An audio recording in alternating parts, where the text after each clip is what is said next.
Those who discuss the content of this book are to be shunned by all as centers of pestilence.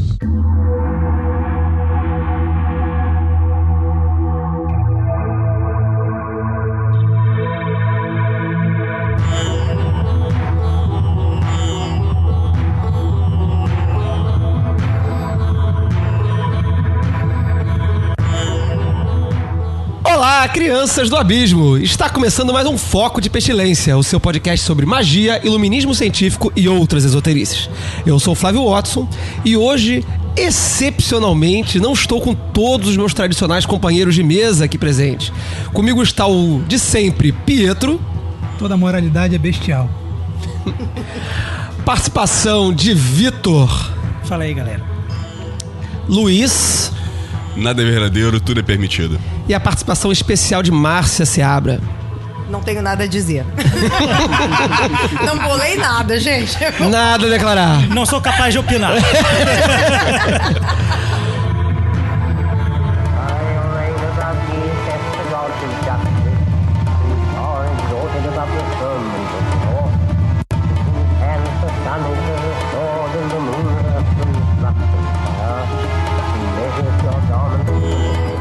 O Foco de Pestilência é um projeto do Collegium Ad Lux et Nox, uma moderna escola de ocultismo preocupada com a divulgação do iluminismo científico no século XXI.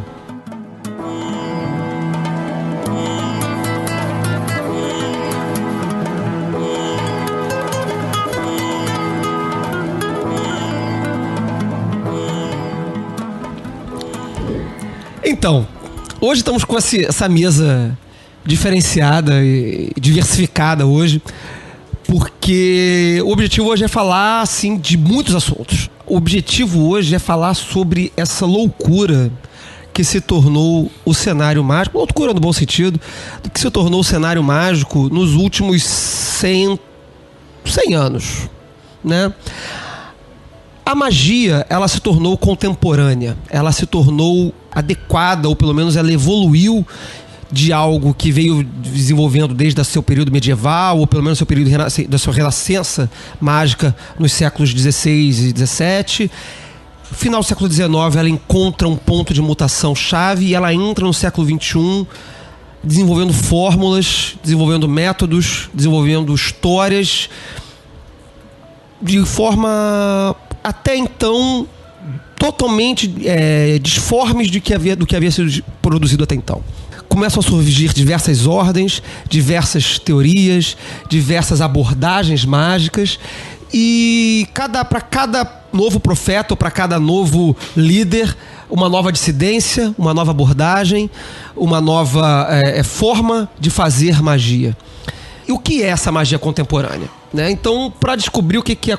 Descobrir não, mas para debater o que está acontecendo, para onde a gente está indo, de onde a gente está vindo hoje, já aqui no nosso início do século XXI, o que nós estamos trazendo conosco nesses últimos 100 anos de desenvolvimento da magia, convidei aqui essas pessoas diferentes da mesa, cada uma está trazendo um pouco de experiência de uma área específica ou de uma abordagem específica aqui.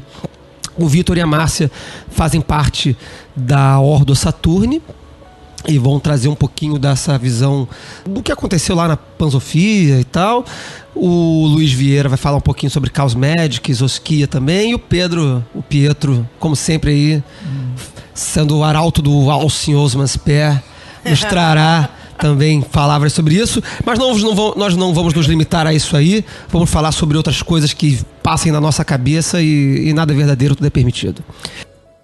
There is a veil. That veil is black.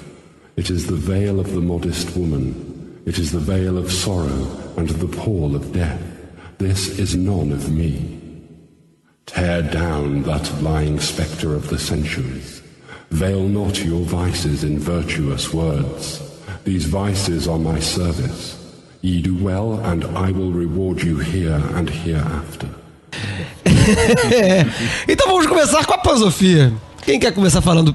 Vitor? Bem, a Panzofia, ela era, digamos assim, uma sociedade. Era uma escola, basicamente, Rosa Cruz, né? Que ela tinha aqueles ideais Rosa Cruzes. E aí, quando o Crowley recebe o livro da lei, ocorre uma conferência lá na Alemanha, porque a Pansofia é alemã, para decidir se a Pansofia ia ou não adotar a lei de Telemann. E aí, naquela coisa de eu aceito, eu não aceito, eu não aceito, eu não aceito, ela rachou e daí vieram várias ordens, inclusive uma delas a Fraternitas Saturni, né?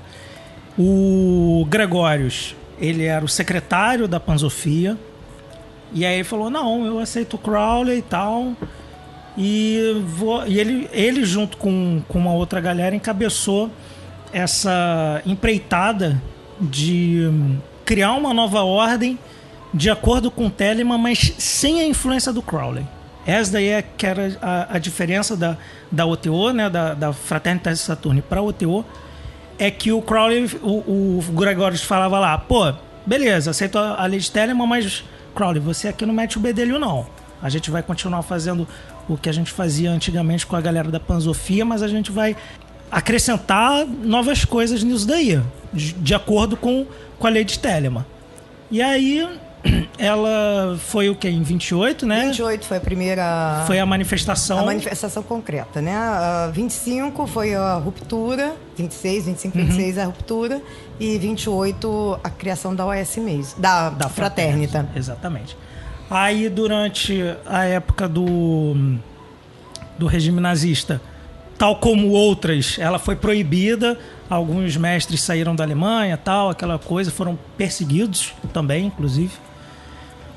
E com o fim da guerra, a ordem voltou, mas só que lá no final da década de 70, rolou uma incidência, porque a Fraternitas Saturni começou a digamos assim, descambar mais para a coisa do Chaos Magic, de Zosquia, e os antigos mestres, ainda da época do Gregorius, eles não curtiam isso daí, entende?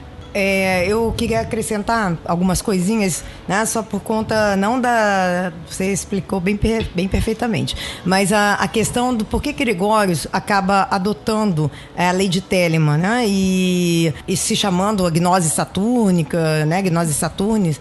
E por quê? Porque justamente ele acreditava, né, e a formação da ordem foi toda em volta disso, que Saturno seria uma espécie de contraponto ao Sol. Ou seja, o novo Aeon era de Aquário, regido por Urano. E a ideia seria, então, a explosão. O equilíbrio, mas através de uma explosão. E aí vem a ideia dos mitos, né, dos símbolos, de uma explosão do Sol. A terceira são 12 círculos, né? O terceiro círculo é de Saturno. Quando explode, o Sol fica como o centro e a terceira anel, ou sei lá, o círculo que se pode falar, seria Saturno. E mais os outros planetas. Então, e aí se circulando. Então, a ideia era o quê? Unificar, trabalhar com a dualidade, obviamente, né? Mas não descobrir o Sol ou o escuro, ou Saturno, que seria o irmão negro do Sol, né? A luz negra. Seria unificar, né? No sentido de você encontrar os opostos. Então, o nosso trabalho hoje é esse, né? Inclusive. Não é negar o Sol, né? Porque algumas pessoas acham isso. Nós trabalhamos no lado esquerdo, magia da mão esquerda, mas na verdade, na busca do conhecimento, mais da integração do Sol e ultrapassar através de Saturno, que seria o guardião do umbral. E ele marca muito claramente para dizer que Saturno não é o Saturno planeta, é o Saturno mesmo, demiurgo. A ideia do demiurgo, que dissolve, na verdade, que se dissolve ao você ultrapassar o abismo. Então, essa é a busca, mais ou menos, de hoje da ordem Saturnis. Então a gente poderia dizer que a tradição da Ordo Saturnis é uma tradição luciferiana. Totalmente luciferiana. Só que a gente trabalha em duas esferas. A oitava superior e a oitava inferior. A oitava superior é Lúcifer. É o que o nosso ritual trabalha, né? Mas como diz Marcelo, você tem toda a liberdade de buscar Satã, né? Que seria a oitava inferior. Que Satã, sem bem e mal, mas a ideia do Satã, do diabo do Crowley, né? Do tarô do Crowley. A ideia meio da escravidão dos nossos desejos e tal. Mas que você você tem toda a legitimidade e deve trabalhar com a oitava inferior, e a gente trabalhou isso no Bafomé, né? A gente trabalhava muito a oitava inferior, e talvez por isso que a gente não soube equilibrar. E esse é outro papo que vai chegar, né? A gente chega lá. Fala aí, Luiz. Como a Márcia colocou essa questão da diferença entre Lúcifer e Satã, das 2 oitavas, eu lembrei agora de uma frase do livro da lei que fala justamente sobre isso, né? Quando eu ergo minha cabeça, eu e o céu entramos em êxtase, né? Perfeito. Aí quando eu viro pra baixo, há veneno sobre a terra. Perfeito. Muito bom. Exemplifica bem as diferenças dessas 2 oitavas. E aí Gregórios, então, ele entende que Telema é realmente a lei do Nova Éon, dessa nova era. E ele adota, então, e cria a... Mas aí, só pontuando aqui que a gente já... a Márcia falou aí já em OS, enquanto a gente tá ainda falando de fraternita. É verdade. Né? Aí, vamos lá. Acontece algo no meio do caminho que a fraternitas vira ordo. O que aconteceu? Bem, então, por volta do finalzinho da década de 1970... a Fraternitas Saturni começa a trabalhar muito mais com essa coisa de Chaos Magic, de magia do caos, do esquia e tal. E a galera mais antiga, da época do Gregório, não curte isso. Fala que, tá deturpando a tradição e tal. E aí eles resolvem, se eu não me engano, acho que era a única loja, né, cheia de mestres que tinha na Alemanha. Eles resolvem simplesmente rachar e fundar uma nova ordem, intitulada Ordo Saturni, para continuar seguindo aquela tradição que o Gregórios veio passando da galera da Pansofia, somando com Telema e dando nisso daí. E é a Ordo Saturno que está hoje aí no Brasil já há quase 3 anos. Mas a Fraternitas Saturni ainda existe ativa? A Fraternitas Saturni ainda está ativa. Eu não sei quais. Eu não sei quais são os países que ela atua. Eu sei que na Alemanha ela atua. Mas eu não sei. A Ordo Saturni tem na Alemanha, Canadá e Brasil. There is a veil. That veil is black. It is the veil of the modest woman. It is the veil of sorrow and the pall of death. This is none of me. Tear down that lying spectre of the centuries. Veil not your vices in virtuous words. These vices are my service. Ye do well, and I will reward you here and hereafter. Legal. Aí eu vou levantar então uma outra questão também, que a Márcia já tocou no assunto, que é a Ordo Baphomet. Sim, vocês falaram aí. Isso aí. Eu gostaria que a Márcia explicasse um pouquinho sobre o Ordo Baphomet pra gente. Essa foi a furada geral, né?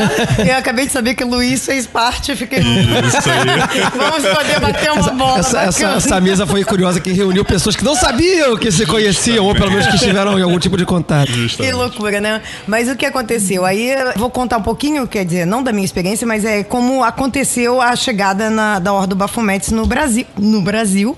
Claro que daí como é que ela se desenvolveu, que não se desenvolveu muito, mas é só para ter uma ideia. Marcelo Santos, ele foi expulso da OTO e ficou meio que a deriva, criou várias ordens, enfim, Marcelo, isso ele não tá aqui para contar, ele seria melhor pessoa. Quem sabe a gente convida ele. Pois seria a melhor pessoa para contar sobre essa ideia. Mas é uma pessoa que tem uma facilidade muito grande de ter contato com esses mestres aí malucos da Alemanha, da Espanha, de tudo que é canto. Inclusive é o OTO mesmo, né? Foi ele quem, mais ou menos, ele e Marisol e Raposo, que entraram em contato. Mas só um parênteses para dizer. E aí o que aconteceu? Ele estava sem eira nem beira no mundo telêmico. E estava em contato, deixa eu até pegar o nome do Walter. Exatamente, um alemão chamado Walter Janstick. É esse o nome dele? Pois é. E Marcelo escreveu pro cara, tem aqui uma resposta, tem até a carta aqui, de 21 de novembro de 98, foi quando ele respondeu, dizendo que topava passar instruções e etc. E Marcelo, então, tem uma intensa troca de cartas com ele, com os sigilos.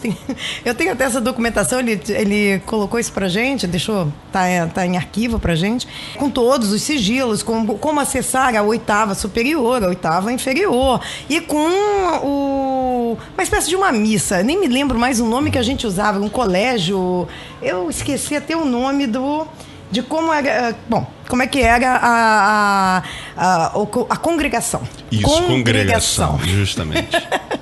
congregação de Bafomé.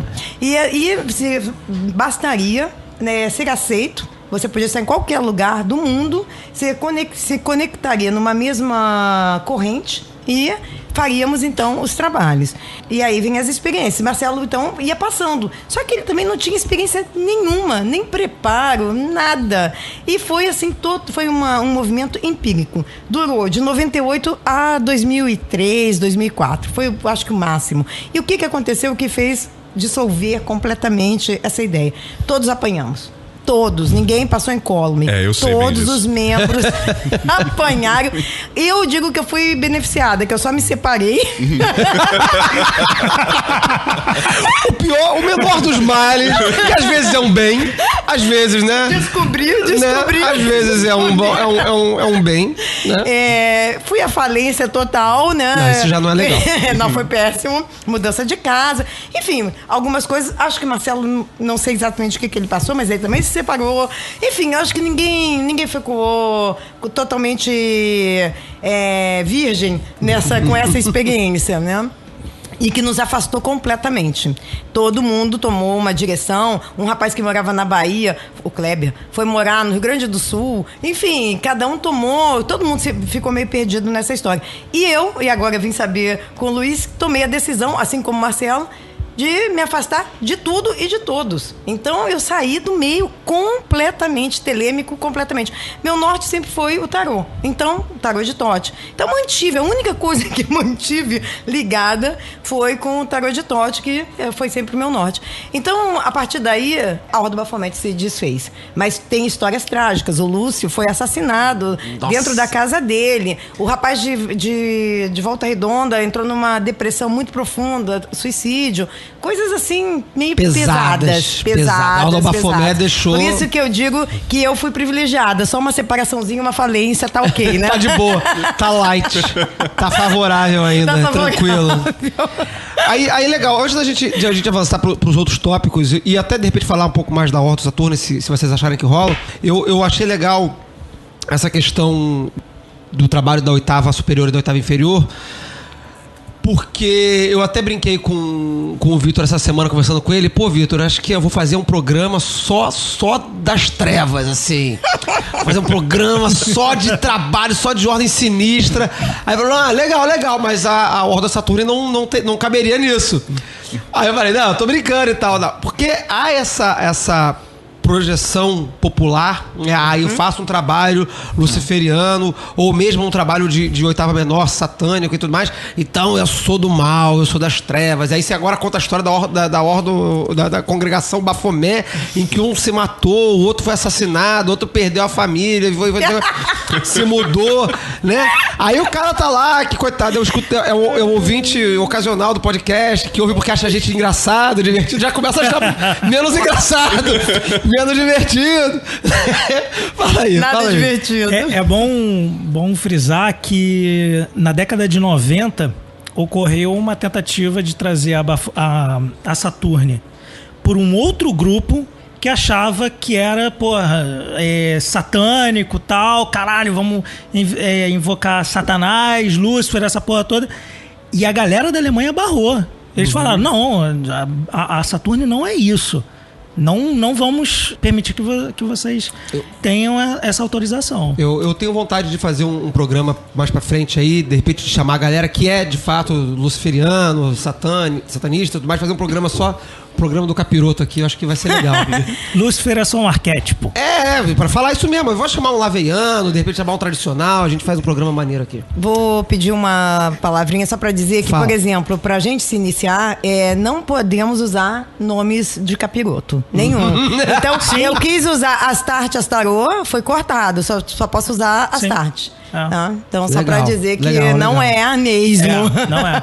Legal, bacana. E assim, por exemplo, vamos supor, o cara ele quer colocar o nome de Baal? Pode, porque Baal não é capiroto. Baal é o deus lá da Suméria. Claro. Mas temos relatos de que pessoas já escolheram esse moto e já deu problema sério. Então, Baal, por favor, não, senhores, olha só. pensem com carinho. Um outro ponto importante. A escolha do moto na Saturni não é como na Astro Argento. É apenas um nome, tipo, se eu quiser... o meu nome é Frater Alexandre o Grande. Tá, ok, beleza. Não tem aquela coisa que rola na de Astro assumir Argento, o moto de assumir como... um moto como se fosse... que nem o Crowley fez, perdurarei até o fim. Com aquela intenção que vai levar a tua obra até o final, tal. Então, assim, não é nessa vibe, entende? Não é nessa vibe, mas eu vou dar outra questão aí, botar outra questão aí. O moto, ele é tanto que, vou falar assim, no primeiro grau, no oitavo grau, que na verdade, eu não vou entrar em questão de grau, que é complicado, mas no oitavo, a gente começa pelo oitavo grau. Né? Você tem que explicar o motivo de ter escolhido o seu moto.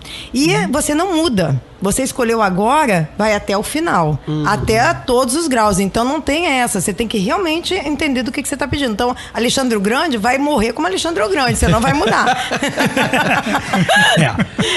Vale o aviso do Pietro, então. Pense bem, rapaz. Vale sim. Bacana, fala legal. Um pouquinho, legal. Luiz, também. Então, eu queria Como ouvir é que foi também. essa experiência lá na Horda do Baphomet? Eu acabei me aproximando da Horda do Baphomet através de conhecidos em comum, porque na época eu era um dos líderes da Society UTO aqui no Rio de Janeiro. E a pessoa que trouxe a Society UTO dos Estados Unidos, através do David Berson, ela era amiga do Marcelo Santos, né? E através desse elo em comum, acho que quase todo o grupo da Society UTO da época, de 2001 mais ou menos, acabou se afiliando ao Horda do Baphomet. Eu sei que também o pessoal lá de São Paulo, ninguém ficou bem. Eu também tive... Assim, eu não vou negar que o trabalho feito na Ordem era um trabalho realmente que você sentia energia, você sentia presença muito forte, né? Tanto que, sendo os efeitos positivos ou não, era prova de que havia realmente um envolvimento e uma energia ali envolvida naquele trabalho. Mas realmente eu comecei o processo de entrar em depressão e tal. Foi onde eu decidi me afastar de tudo também. Me afastei na época da primeira linhagem da A que eu fiz parte, da Horda do Baphomet, da Society UTO. Eu falei, não quero mais merda nenhuma disso, vou embora disso. Me afastei totalmente de tudo e dei um tempo. Fiquei mais ou menos uns 8, 9 anos sem me envolver com nada disso. Né? Até o meu tarô de Tote foi guardado no armário, os livros de Crowley também ficaram guardados. Gente, e tal. Que choque de retorno louco, né? Vocês foi bem todos forte. Bastante foi bem marcados, né? Agora, isso que ele falou, você via as coisas acontecerem. Então, muito doido. Eu ia atravessar isso aqui agora, né? A gente tem na tradição histórica, vamos falar aí pré-século XIX, narrativas muito elaboradas e fantásticas de experiências de materialização ou de invocação, de que o capeta aparece ou que a divindade se manifesta, tudo mais e tal. Num dado momento, o século XX, na verdade o final do século XIX, ele dá uma certa freada nisso. A gente pelo menos para de ter tantos relatos desses assim, e progressivamente ao longo do século XX vai rolando uma limpeza. Isso vai ficando em segundo plano como quase que um efeito colateral do... Né? Não é mais... É porque cada vez é uma abordagem... E isso faz parte da ideia do século XX na magia, cada vez como uma abordagem mais psicológica da magia. Então os demônios da Goécia são sombras junguianas, não sei o que, lá. Então é sempre muito interessante quando a gente ouve uma narrativa de presença, de manifestação, de efeito, que a pessoa fica assim, caralho, isso é true, isso né, cara? Isso é de verdade. É assim mesmo que a gente fica. Né? Deixa eu dar um exemplo que, justamente nessa época eu tava começando esse processo de depressão, eu tava me afastando da Horda do Baphomet. Um amigo meu que ele é envolvido com cultos africanos, né? E ele tem a questão das entidades, ele trabalha com entidades, incorpora e tudo mais. E eu lembro que ele foi na minha casa e ele falou que as entidades com que ele trabalhava não conseguiam entrar no meu quarto, porque a barreira energética era tão presente, tão forte, que nem as entidades com que ele trabalhava conseguiam entrar. Por conta dos trabalhos que eu fazia ali com a Horda do Baphomet e tal, que era onde eu fazia os meus rituais. Né? Aquela noite, na semana, naquele horário específico, fazia aquele ritualzinho que todos nós fazíamos com o sigilo do Gotob para nos conectarmos com as oitavas. Com a egrégora. Então, eu só vou então, já que vai contar um caso, o que me levou, acabou acontecendo com a separação. Eu evoquei uma energia que a princípio seria Gotob. Marcelo lá nas maluquices, não, vamos tentar. E veio alguma coisa, sem dúvida que veio. Meu namorado marido, né, vivia comigo, estava deitado. E ele era cristão, não tinha nada a ver com isso. E eu tava mergulhando fundo para ver o que é, como é que descobrir, né, meus potenciais. E ele via aquilo, ele ficava meio horrorizado, mas não tinha noção do que eu mexia. Mas nem de perto, né? Aí ele tava deitado. Ele ficou imobilizado completamente. Os pés dele ficaram em posição como se fosse um bode. Ele me disse isso, ele depois me narrou. Ele ficou duro como se fosse um pé de um cabrito, de um bode. E ele foi jogado para fora da cama. Ele simplesmente, eu tomei um susto por isso, porque ele foi jogado, paft. Aí eu falei, o que aconteceu? Caiu? Ele, não, eu não caí, eu fui jogado e eu não pude nem me movimentar. Com o que você tá mexendo? O que é isso que você tá mexendo? Ele ficou tão apavorado que, óbvio que depois disso acabou, né? não vai ser saudável permanecer nesse relacionamento. Quem disse que eu conseguia banir? Isso eu já contei lá, na Morda. Depois que essas palavras aparecem pra banir. E eu ficava, apopantos cacodaimons. E nossa, e aí eu liguei pro Marcelo, falei, Marcelo, não sei mais o que fazer. Não sai daqui de casa o negócio. E não sei mais como lidar, porque não vai embora. E claro, aí já era quase um vampirismo sexual, inclusive, né? Da minha energia. E eu falei, não sei como fazer. Aí Marcelo que me ensinou a pegar carvão e foi direto. Aí foi direto até eu conseguir me livrar dessa maldição. Então, a partir dali, e aí depois Marcelo disse, Márcia, não foi Gotob, não foi. Isso aí foi qualquer capiroto aí que eu... Tava sobrevoando as redondezas. Mas, cara, não conseguia banir. Agora e o desespero, né? O que você fez com carvão? Joguei fora. Pegou pra absorver as energias local. Botei debaixo da cama, foi isso que ele me explicou. Bota debaixo da cama. E aí vou falar sinceramente depois do que eu fiz. Chamei um pai de santo, que é meu amigo até hoje, e ele é quem fez a grande limpeza mesmo, tá? Porque eu não dei conta. Eu recorri a mesma ajuda. Na hora que aperta, todo mundo pode ir pro terreno, né? Cara, não dá certo. Na hora que aperta, não todo dá mundo certo. pode ir pro terreno. Você pode gritar popantes quanto você quiser na sua vida, que não vai rir da tua cara. Tomei muito banho de erva, passei por muito fácil. Eu também. Luiz, eu tô de amigo. Meu lindo, também. Então assim, só uma pergunta, assim, antes da gente até migrar pra outras paradas. Já estamos com um tempão de programa aqui, a gente tem um monte de coisa pra falar ainda.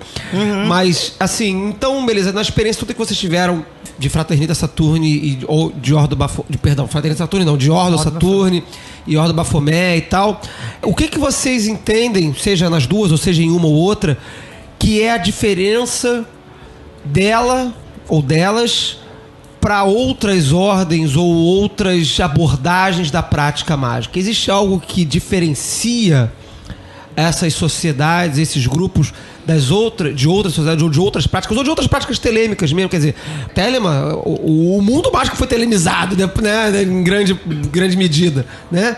Várias outras sociedades que não eram se telemizaram e tudo mais. E temos a Ioto e Soto, Soto não é, né? Mas a Otto e outras, né? E o que a Ordo Saturni traz de diferente na sua prática? Quer falar? Eu falo. Tá, eu vou falar então, depois o Vitor me ajuda também, tá? Bom, a grande diferença, né? São duas coisas bem diferentes. Eu participei da OTO e da Astro Argento também. Muito pouco, a Astro Argento eu fiquei pouquíssimo tempo, mas já deu para entender como é que funciona o sistema mágico. E toda a obra do Crowley é você buscar o seu sagrado anjo guardião, né? É você entender a sua verdadeira vontade e atingir, na verdade, Tiferet dentro da árvore da vida. E depois você, então, fazer a sua caminhada sozinho. Mas até então, o trabalho da ordem, e a OTO também tem, apesar de ser outro sistema de graus, mas é a mesma ideia, de você trabalhar o sol, né? A energia solar, como um deus, vamos dizer assim. Saturno, o que trabalha? O oposto, o lado oposto. A gente vai pro demiurgo. A gente vai trabalhar a energia do fortalecimento do ego, que aí se assemelha um pouco às ordens satânicas, né? Do satanismo. É trabalhar a energia da Terra, os seus desejos ao máximo e, claro, conhecer e fortalecer a sua vontade dentro da luz negra, que seria o oposto, luz negra. E depois, nesse caminho de fortalecimento do seu corpo, da sua energia, você então não gosto de usar a palavra dissolver, mas você ultrapassa, você chega à ideia de chegar a Saturno, né, ao demiurgo Saturno, ao guardião do umbral, e dali ultrapassar o abismo. Então é a ideia de vencer a morte. A ideia de vencer, a ideia é essa. Eu acho que a ideia é a mesma das outros sistemas mágicos, mas a OS traz essa ideia de fortalecer realmente o ego. Coisa que normalmente a gente fala, não, o ego tem que se dissolver, o ego, né? E a gente ou quando não é dissolver o ego, ok, você vai levando o ego o caminho aqui até o momento que de repente ele vai ficar mais de lado, mas não briga com o ego, mas o ego é paralelo, né? Claro que você deixa o ego em algum momento, mas ele diz, deixa o ego aonde? Quando você vai encontrar o demiurgo. Entendi. Então não é como a gente faz quando Tiferet, né? Em Tiferet você abandona seu sagrado anjo guardião para você poder subir nos outros graus da ordem. E na Ordem Saturno o trabalho é diferente, a ideia é diferente, mas o final é o mesmo. Isso inclusive me lembra uma historinha do Euclides Lacerda, que ele querendo dissolver o seu ego, fazer os trabalhos de magia sexual e tal, e desenvolveu um câncer de pele. Não, de pele não. Foi câncer de próstata. Não, de próstata foi depois. Foi depois. De próstata, primeiro ele teve de foi pele. Outra coisa. Sim, que ele acredita que ele... Isso ele acredita que era o trabalhos dele, com cálie. Aquele ritual de cálie pra matar o ego, né? Isso aí. Gente, eu não sabia desse babadão aí. A gente tem que fazer um programa só de fofoca. Gente, essas fofocas são sensacionais. Ficou ferradão, um tempão legal. É importante colocar que o trabalho da Fraternidade Saturno, da Ordem Saturno, não é esse tipo de dissolução. Não. Nem é a busca da dissolução. Você tem alguma coisa pra falar, Vitor? Que você acrescentar? Bem, eu acho que a galera que me conhece mais aqui, eles sabem que, porra, eu tô nesse caminho por duvidar do caminho. Que é maravilhoso, que é maravilhoso. Né? E assim, por exemplo, eu já fui de centro de Umbanda e tal, e caralho, eu abandonei porque eu não sentia porra nenhuma, energia nenhuma. Eu falei, mano, isso daí essa galera tá fingindo, whatever. E na Saturno foi a primeira vez que eu senti alguma coisa durante o ritual energético, né? Então assim, eu falei, cara, tem alguma parada aí que realmente funciona. Né? Tem uma parada aí que funciona. E complementando ao que a irmã falou, eu não gosto muito dessa coisa de fortalecimento do ego e tal, porque pode gerar outras interpretações. Eu gosto de potencializar o meu ser. Bonito. Olha só. Né? Bonito, tô emocionada. Revelando meus vícios com palavras virtuosas. Revelando vícios com palavras virtuosas. Olha só, não veleis vossos vícios. Mas o programa é esse mesmo. O programa é esse mesmo. Tá escolhida a vírgula. Tá escolhida a vírgula. Pronto, que beleza. O nosso editor está feliz. Eu sempre demoro pra entregar. There is a veil. That veil is black. It is the veil of the modest woman. It is the veil of sorrow and the pall of death. This is none of me. Tear down that lying spectre of the centuries. Veil not your vices in virtuous words. These vices are my service. Ye do well, and I will reward you here and hereafter. Bom, então beleza, vamos avançar aqui, senão a gente vai ficar falando só sobre... Não. Né? Bom, vocês falaram então que, ainda pegando a ordem anteriormente Fraternitas Saturni, um dos motivos da dissidência, pelo que vocês falaram, foi a apropriação de práticas que estavam ali sendo desenvolvidas, como, por exemplo, Zoskia e Chaos Magic. Então vamos falar de Zoskia e Chaos Magic. Eu vou chamar aqui o Pietro para falar um pouquinho sobre o seu métier, que é a Zoskia. Não, então... Conte um pouquinho sobre a Zoskia. É um sistema, né, acima de tudo, para mim, que funciona. Funciona bem, funciona pra caramba. né? Funciona até demais, né? Quando você não quer que funcione, ele funciona... De novo. De novo. Eu tenho uma experiência de Zoskia que é assim, é engraçado, fica me perseguindo. Não, Ainda bem que é uma boa experiência, né? Então quando ela me persegue, eu não tô nem pensando, aí pá, aparece o resultado assim.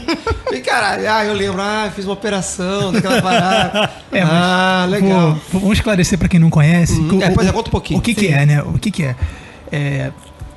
Existia um artista, na verdade o mais jovem britânico a ocupar uma vaga na Real Academia Britânica de Artes, que é o Austin Osman Spare. Então ele foi assim um garoto genial, né?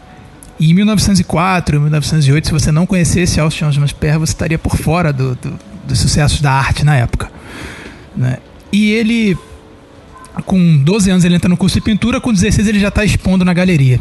Então o cara é um expoente. E ele pintava muito, ele desenhava muito. E numa época em que não tinha fotografia, impressão, estava muito incipiente ainda. Então ele cresce e faz faculdade de psicologia, tem contato com Freud, tem contato com todo esse mundo do inconsciente, do subconsciente que estava começando a ser estudado na época, né? E continua sempre pintando, com o trabalho de psicólogo dele e pintando porque o ganha-pão dele é artista, ele sempre foi um artista. Até inclusive quando ele se alista e vai virar pintor na Primeira Guerra, né? Pintando os quadros de guerra, ele volta. Aí de uma guerra para outra ele pinta a camuflagem do exército, pra você ter ideia, se alista para ir na Segunda Guerra. Não, você tá velho, não pode, fica aí. Ele vai lá e pinta o uniforme dos marines, né? Mas por que a gente fala dele? Por que ele é proeminente? Da onde vem esse sistema que ele propôs? O Crowley precisava de alguém para desenhar o Equinox, que era a revista dele, em que ele colocava os ensinamentos e de 6 em 6 meses publicava. Ele não tinha ninguém para desenhar o Equinox, para ilustrar o Equinox. Ele vai numa exposição do Spare, se encanta pelos quadros e fala: quero conhecer esse rapaz. E esse rapaz vai me ajudar e vai pintar o Equinox para mim, vai ilustrar o Equinox para mim. E aí na época o Crowley está no início, na fundação da A, né? Já tinha tido a dissidência com a UTO. E ele chama o Spare para participar logo no início da Astrum Argento. E o Spare, logo de cara, com o gênio de artista dele, escolhe um moto maravilhoso, né? Que é Yehovah, um moto de probação dele. Aquele que tá tocando foda-se. O Yod Revaver, né? Então o Crowley até escreve que é pretencioso demais um probacionista escolher um nome bárbaro de invocação para ser um moto. Mas ele não tinha como segurar o Spare. E de fato o Crowley se encanta por ele e tem até relato aqui na biografia que aquele poema, né, A Fonte de Janus, né, que ele dedica pro Nuremberg, na verdade era pro Spare e o Spare... Newburgh. Dedica pro Victor Newburgh e seria um presente pro Spare, mas o Spare não aceita, né? O Spare não aceita o que ele escreve, que eram os galanteios do mago do Nouveau. Então ele já sabe da fama do Crowley. Ele, né, caga pro Crowley. E ele não dá ideia pro Crowley, ele só pinta e é aceito na A e as ilustrações dele estão no Equinox. E ele já sobe de grau rapidamente e ele tem conceitos muito específicos. Então, na ideia dele, na ideia do Spare, tudo que você joga pro seu subconsciente, o subconsciente devolve potencializado. Então, ele, baseado na técnica medieval dos monogramas, que basicamente era uma identificação do nome da família real a qual era pertencente tal propriedade, a gente vê isso hoje nas fazendas de gado, né? Em que você marca o boi com suas iniciais. Uhum. Na verdade, isso é uma evolução do monograma medieval e o Spare pega isso e vê que uma ideia consegue ser passada através desse jeito, muda isso e passa de monograma, passa a chamar de sigilo. Uhum. Então o Spare desenvolve essa técnica de vitalizar ideias a partir de algo escrito, algo falado, algo sentido, que ele comumente chama de sigilo, que é uma ideia disfarçada na realidade que você consegue, através de um gatilho, usando a força do seu, né, da sua libido. E aí ele já cai pro lado do Freud, né, que a libido seria a força sobre-humana que o Freud identifica no ser humano, mas o Spare vai além, ele fala que é o conjunto da libido com o seu subconsciente direcionado através do sigilo, né? E o principal que eu vejo é que ele não tinha nenhum... Ele não era dado a nenhum tipo de amarras. Mesmo o método da A, que é um método livre por natureza, já era para ele extremamente ofensor. E aí quando ele entende o sistema e ele vai estudar o sistema da Golden Dawn e ele começa a ver a assunção de forma a Deus, por exemplo, ele começa a ver que ele consegue vitalizar um sigilo em outra pessoa ou nele mesmo. Então ele vai aumentando essa gradativa força, né, que ele consegue colocar para fora através do espelhamento do subconsciente e vai fazendo cada vez mais experiências com isso. Essa possibilidade de tudo acontecer ele chama de Kia. Que quanto mais você conceitua, menos poder ela tem. Verdade. Maravilhoso. Então, e aí você vê que o Alan Moore, ele escreve isso no prefácio da biografia dele, que o Alan Moore, eminentemente citado no podcast sobre Pop Magic, que eu sou Tim Alan Moore, que se registre. Então, valeu, o Barba. Alan Moore, você é Deus. Lembranças. Então, o Barba tem uma teoria. O Barba tem uma teoria importante sobre o Esper, porque o anagrama, né, do nome dele é AOS, né? Alciosman Esper. Então ele identifica que o Esper era o início desse sistema. E que o próprio Esper força o final, o resultado. E aí ele inventa um ZOS. Ele inventa um ZOS, né? Então um retorno. Um retorno, E aí ele fala que é o retorno da coisa que foi pedida no sigilo, no desejo. É a coisa acontecendo, é a materialização do sigilo. E aí e isso corrobora com a ideia do Esper, ele fala que Zos é o corpo, do qual Kia é a força, né? É o que é Lima. Agora só adicionando que além de Zois, era Zois Veltanatus. Isso. Através da morte. Exatamente, Zois Veltanatus. E aí entra a postura da morte. Sim, as Zoas tem um nome como máscara, né? Do grego, né? Zoas é máscara. Então, na verdade, essa máscara batia com a personalidade, com a persona, né? Da psicologia estudada na época. Casa com a técnica da assunção de forma a Deus, porque ele arruma um jeito de você se tornar outra persona, mesmo que por 1/1000 de segundo, e isso viver na Terra. E só o simples fato de ter existido por 1 segundo já causa mudança na realidade que você precisa. Então, o nome do sistema é Zoskia porque junta esses dois princípios. O princípio sobrenatural que anima, que pode ser tudo e não é conceituado como nada, e um corpo que conduz esse princípio a acontecer. Esse Zos Veltanatus é um moto que o Esper assume quando é recebido como neófito, quando é reconhecido como neófito pelo Crowley. E aí ele solidifica o sistema dele escrevendo o Book of Pleasure, que é o livro do prazer, em que ele descreve o método. Tanto o método dos conceitos, desses que eu falei para vocês, quanto o como operar, né, como fazer, como carregar. E na ideia dele, o objetivo é transcender todas as crenças. Porque a crença é um limitante. E o que você coloca na crença, a crença te alça a um estágio diferente, mas que te limita àquele estágio. Então a ideia dele, a lei de Esper, é transcender todas as leis, transgredir todas as leis.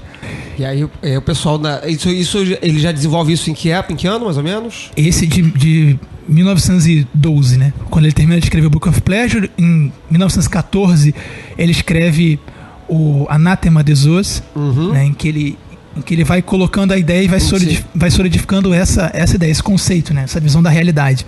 Óbvio que o Crowley acha um absurdo, né? Não é ele? Porque não é ele? Porque não é ele, não sou eu, cara. Caraca, isso é genial. Isso é merda. Isso é genial. Não sou eu. E ele não está se importando com o Sagrado Anjo Guardião. Né? Você não quer falar com Deus? Inclusive... Foda-se Deus. Até porque pra Crowley, qualquer obra que não fosse vinculada à busca do Sai, o contato com o Sai, era magia negra. Magia ganeira. E é o grande motivo pelo rompimento dos dois. Porque o Esper fica mal de grana e usa o sistema para vender os quadros. E aí o Crowley descobre isso e fala, mas você é um mago negro. Porque não pode fazer para ganhar dinheiro. Aí o Esper fala, não, mas só pode fazer para ganhar dinheiro. Eu preciso viver, porra. Pra que serve? Não, aí ele até fala que dormir é melhor do que rezar.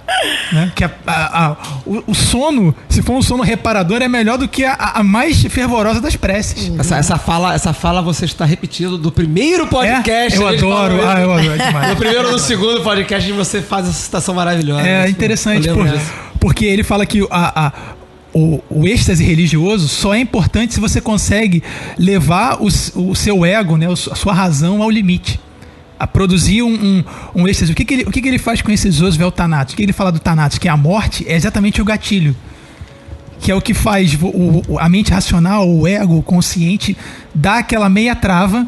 E aí, como dizia o Phil Heine, né, no momento de profundo anulação e zero, o magista comanda o universo. Uma pergunta, eu queria saber sobre essa dúvida mesmo. Thanatos, a morte, ele tá ligado ao orgasmo? Sim, exatamente. Então tá. Exatamente. E ele era um cara tão... O Sper era um cara tão... putão, vamos dizer assim, ele era um cara tão estático com ele mesmo, que diz o registro, tanto do Grant quanto dos outros, que quando ele escrevia o sigilo, ele já estava se auto-excitando. E aí ele quando ele terminava o sigilo, ele já estava no estágio tal de excitação que a postura de morte dele era bater na testa, né? Bater na testa ou se sufocar, ou as duas coisas. Ele se sufocava enquanto estava olhando para o sigilo, se concentrando, e batia na testa exatamente para produzir essa quebra da racionalidade. Né? E a postura de morte que ele fala é isso, é provocar esse momento de quebra. Né? Que deixa 1 milésimo de segundo de espaço para jogar para dentro o sigilo e ele sensacional voltar. Rupturas à parte entre Sper e Crowley, no final das contas ele não tá concordando que a morte é a coroa de tudo? Exatamente, mas aí é que tá. O Crowley fala isso com uma visão de lá para cá, né? Uma visão de Tiferet para cá, do sol para cá. E aí ele fala que a morte é essa morte do ego, do consciente, mas o Sper não. A morte para o Sper é a anulação. Anulação das suas crenças, das suas propensões, de todas aquelas coisas que você estuda atrair ou negar. Ele usava isso para zerar mesmo. E só nesse momento de zero, de êxtase, ele fala que é o êxtase feio. Na verdade, é que não tem uma forma, cada um encontra de um jeito. Por isso que quando eu explico da postura de morte lá no workshop lá do Calem, eu chamo cada um num canto e explico diferente para cada um. Que é para cada um entender que é só pessoal. Vivendo. Só vivendo, é pessoal, não tem como. Eu até esqueci o que ia comentar, mas tem outros comentários aqui na mente. Eu cortei o Luiz, desculpa, aí ele perdeu o fio da meada, desculpa. E acrescentando algumas coisas, a questão da genialidade da arte do Sper, antes do surgimento do trabalho do Salvador Dalí e de outros artistas da mesma linha do Dalí, o Sper, ele enviava postais, né, para outros artistas desenhados de forma surrealista. Então ele é como se fosse o proto-surrealista. Então ele também foi um dos artistas que deu origem ao surrealismo. Isso é uma coisa fantástica, pra gente ver o nível de genialidade do cara. Outra coisa que é interessante, que esse aspecto da morte do Sper, ele nos remete ao conceito de net dos budistas tibetanos, que é o nether, nem isso nem aquilo, que é o que a gente vê também no livro da lei. No livro da lei, para a gente poder realizar os desejos, que basicamente é o quê? Pois vontade pura, livre da ânsia de resultado, é todavia perfeita. É basicamente isso. Sem cobiça, sem rejeição, né? Você nem deseja e nem também quer se afastar daquela coisa. Então o trabalho do Sper, ele é aquela coisa equânime. Eu não preciso desejar para que algo se realize. Basta eu realizar a minha vontade, a vontade do meu ser, a vontade do Kia, né? E aí, aos leitores do Carlos Castanheda, eu lembro de 2 conceitos dos livros dele que o Dom Juan ensina para ele, que é o tonal e o nagual, que é a mesma coisa dos dois do Kia do Sper, onde o tonal basicamente é aquilo que é conhecido, é o corpo humano com seus fluidos, o espírito, a mente, a alma e tudo aquilo, e o tonal é tudo aquilo que é ao redor que vivifica a realidade. Que é o quê? A mão e o olho, né? Os símbolos da mão e do olho. E aí a gente tem essa questão dos Oswell Thanatos, né? O vínculo à postura da morte, né? O l'appétit mort, né? O orgasmo, né? E essa técnica que ele utiliza de sobrepujar a mente consciente e objetiva para conseguir inserir o sigilo na mente inconsciente é basicamente falando como psicoterapeuta, né, a gente conseguir burlar o sensor psíquico que a gente tem na mente consciente, que fica sempre repetindo pra gente, não, mas, pô, como é que eu vou conseguir esse carro? Eu não tenho dinheiro, não tenho trabalho, mas como é que eu vou conseguir aquele trabalho? Eu não tenho qualificação, ninguém vai me indicar e tal, não conheço ninguém. Esse tipo de coisa, se a gente, qualquer trabalho mágico que se faça, quando você tem crenças limitantes, que ficam buzinando no seu ouvido que você não vai conseguir aquilo, você não vai conseguir. Claro. Porque a crença limitante é infinitamente maior do que o seu desejo, né? Que é mais fraco do que as crenças que já estão arraigadas na tua personalidade e fazem parte dos teus valores, que são muito mais fortes. O Crowley, ele desenvolve esse pensamento do problema da crença de resultado argumentando exatamente isso, né? Quando você busca a crença, né? Desapegar da crença do resultado, da expectativa de resultado, é justamente que a expectativa de resultado, ela é a chave da falha, da ausência, da falta de sucesso.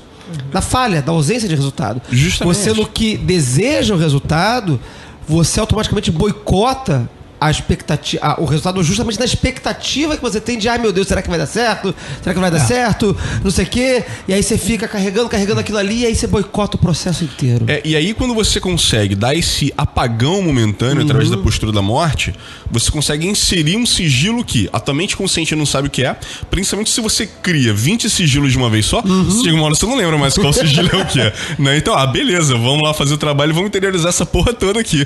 Algo vai se materializar.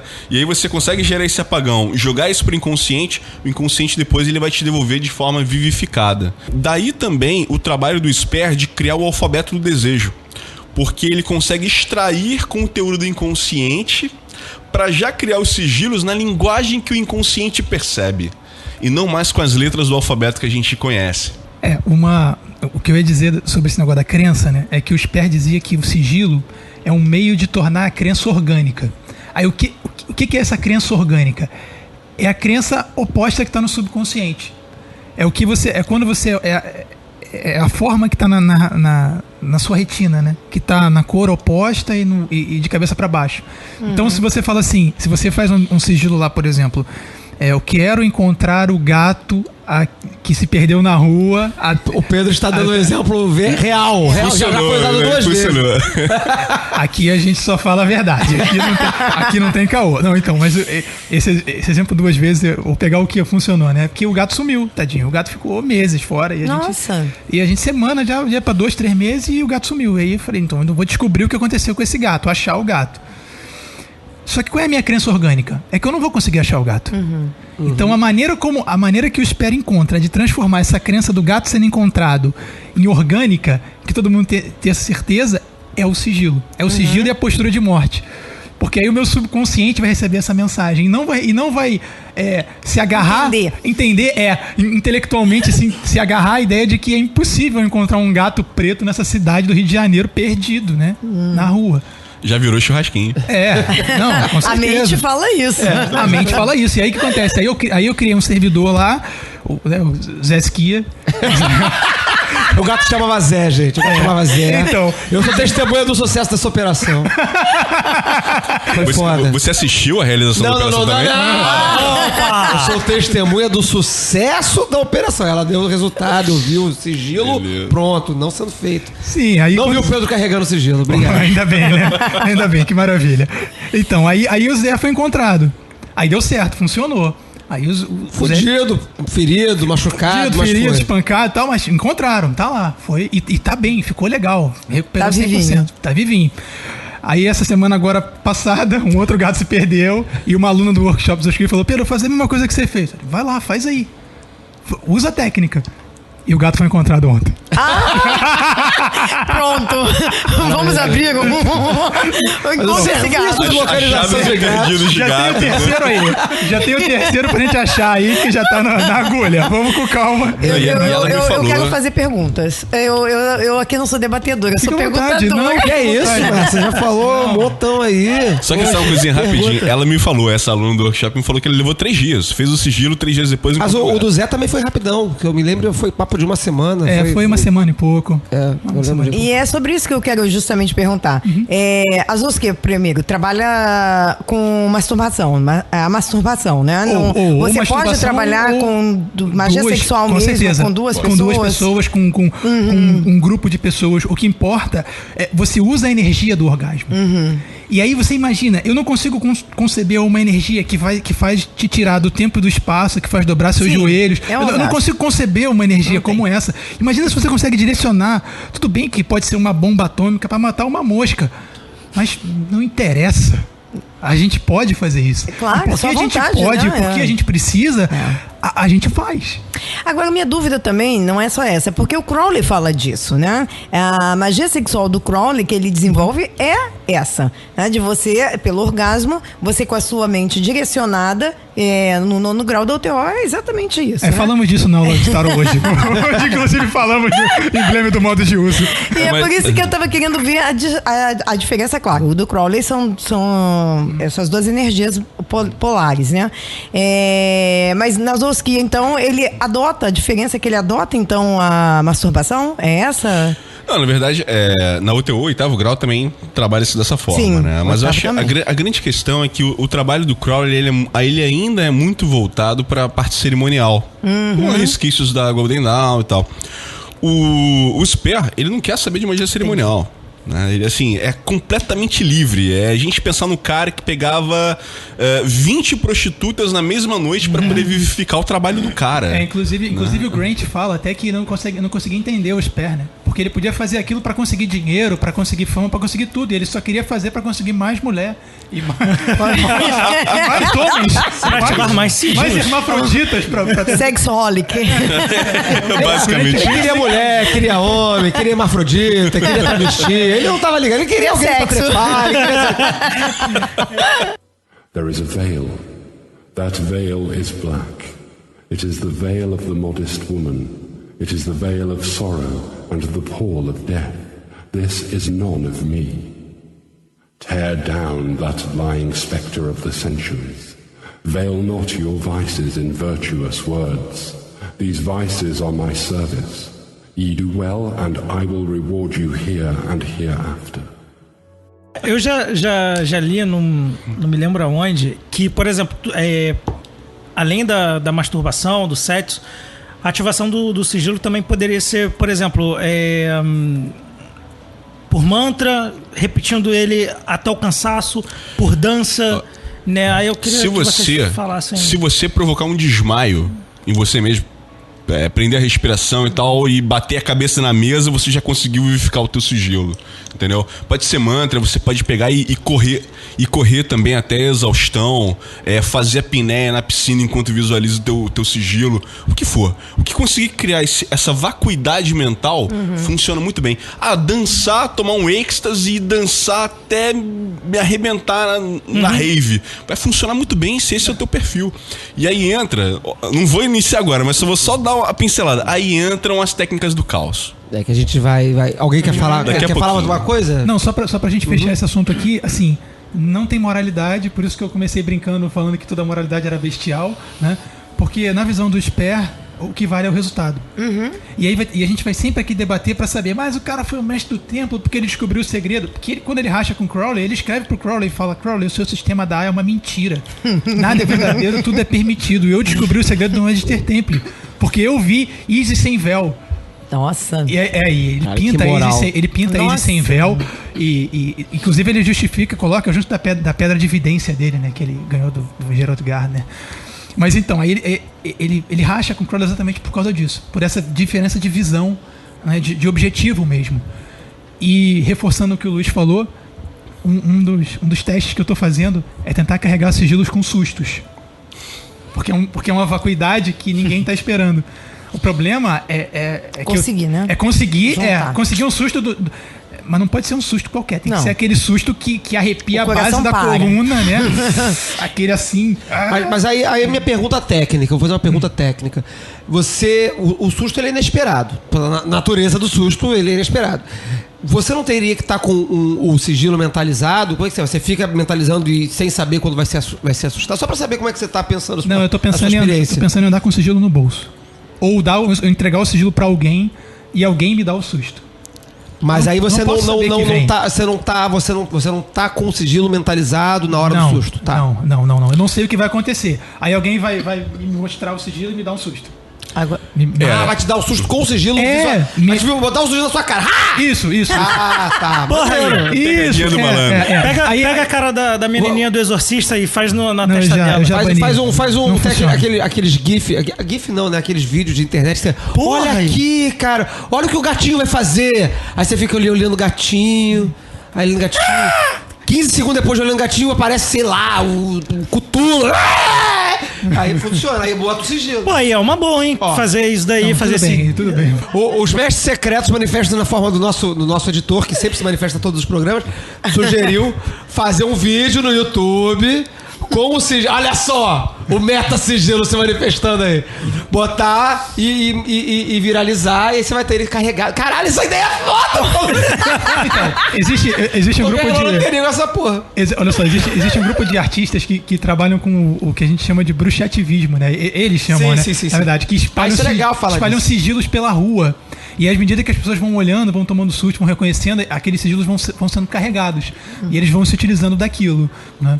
É uma boa a gente chamar esses artistas aqui para um podcast pra gente saber da onde que vem a ideia deles de É uma ideia bacana de sigilos magia e pela- arte, né? De a gente falar um magia podcast e de magia e arte. É bacana, Exatamente. bacana. Fazendo um jabazinho rápido aqui, no meu livro sobre Chaos Magics ou esquiacultos, algumas técnicas, uma das técnicas que eu coloquei nesse livro foi justamente quando a gente cria um sigilo, e a gente pode trabalhar também com mantras, você pegar e discar 10 números randômicos do telefone e ficar repetindo o mantra. A pessoa que tá do outro lado vai ouvir e não sabe que porra é aquela. Porque a vivificação do sigilo não precisa ser feita por você. Então isso Vai ser parte da minha interiorizado no pergunta inconsciente da outra pessoa. E isso funciona. Entendeu? Você pode fazer isso também, Os cara. maiores sucessos que eu tive foda. foram sigilos feitos pela minha esposa e pra conseguir coisas assim inimagináveis, tipo urgente. urgentes mesmo, sabe?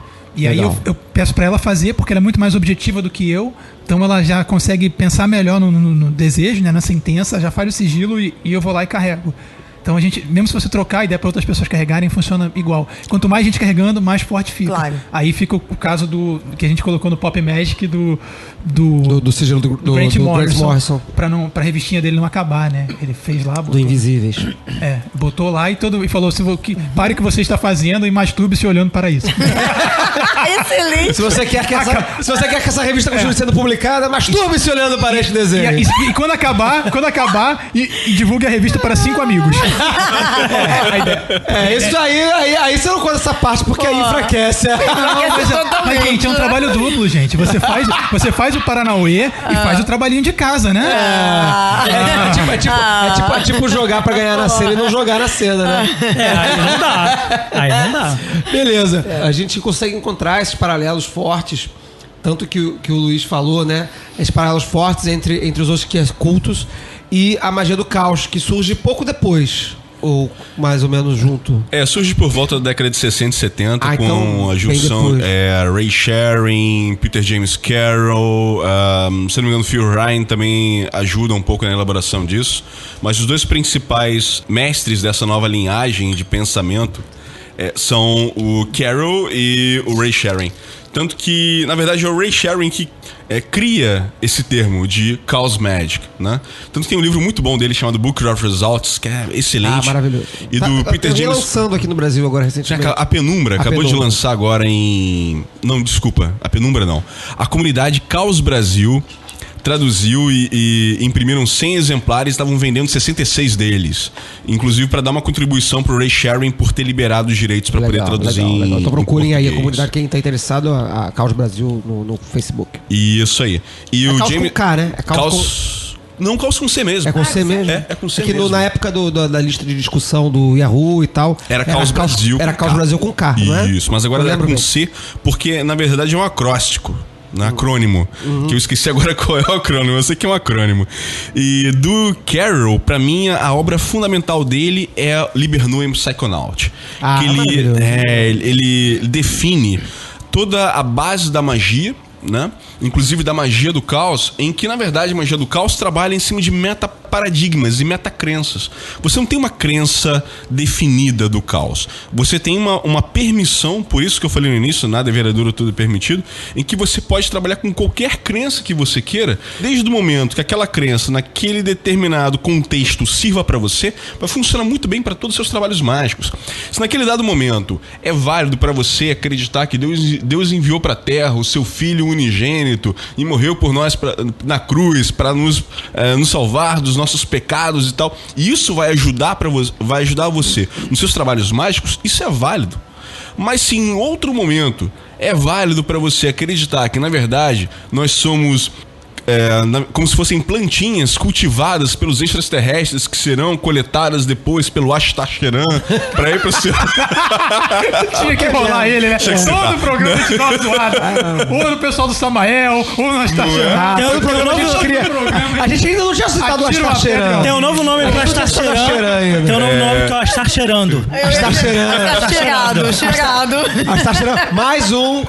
Já que o Peu está na gravação hoje, mais um pro clubinho do Chama Violenta. Haters, a lista de inimigos. Nossos haters. A galera do Ashtar-Sheran. Chama Violenta também. Chama Violenta. Faremos um programa dessa galera toda em breve aguardem. Temos um programa dedicados a esses nossos... Tem um passado negro nossos nesse... amores. Aquela vibe que você não fala mais obrigado, você fala gratidão. Mas no Facebook a gratidão só durou 2 dias, você vê, né? Que a gratidão não serve pra porra nenhuma.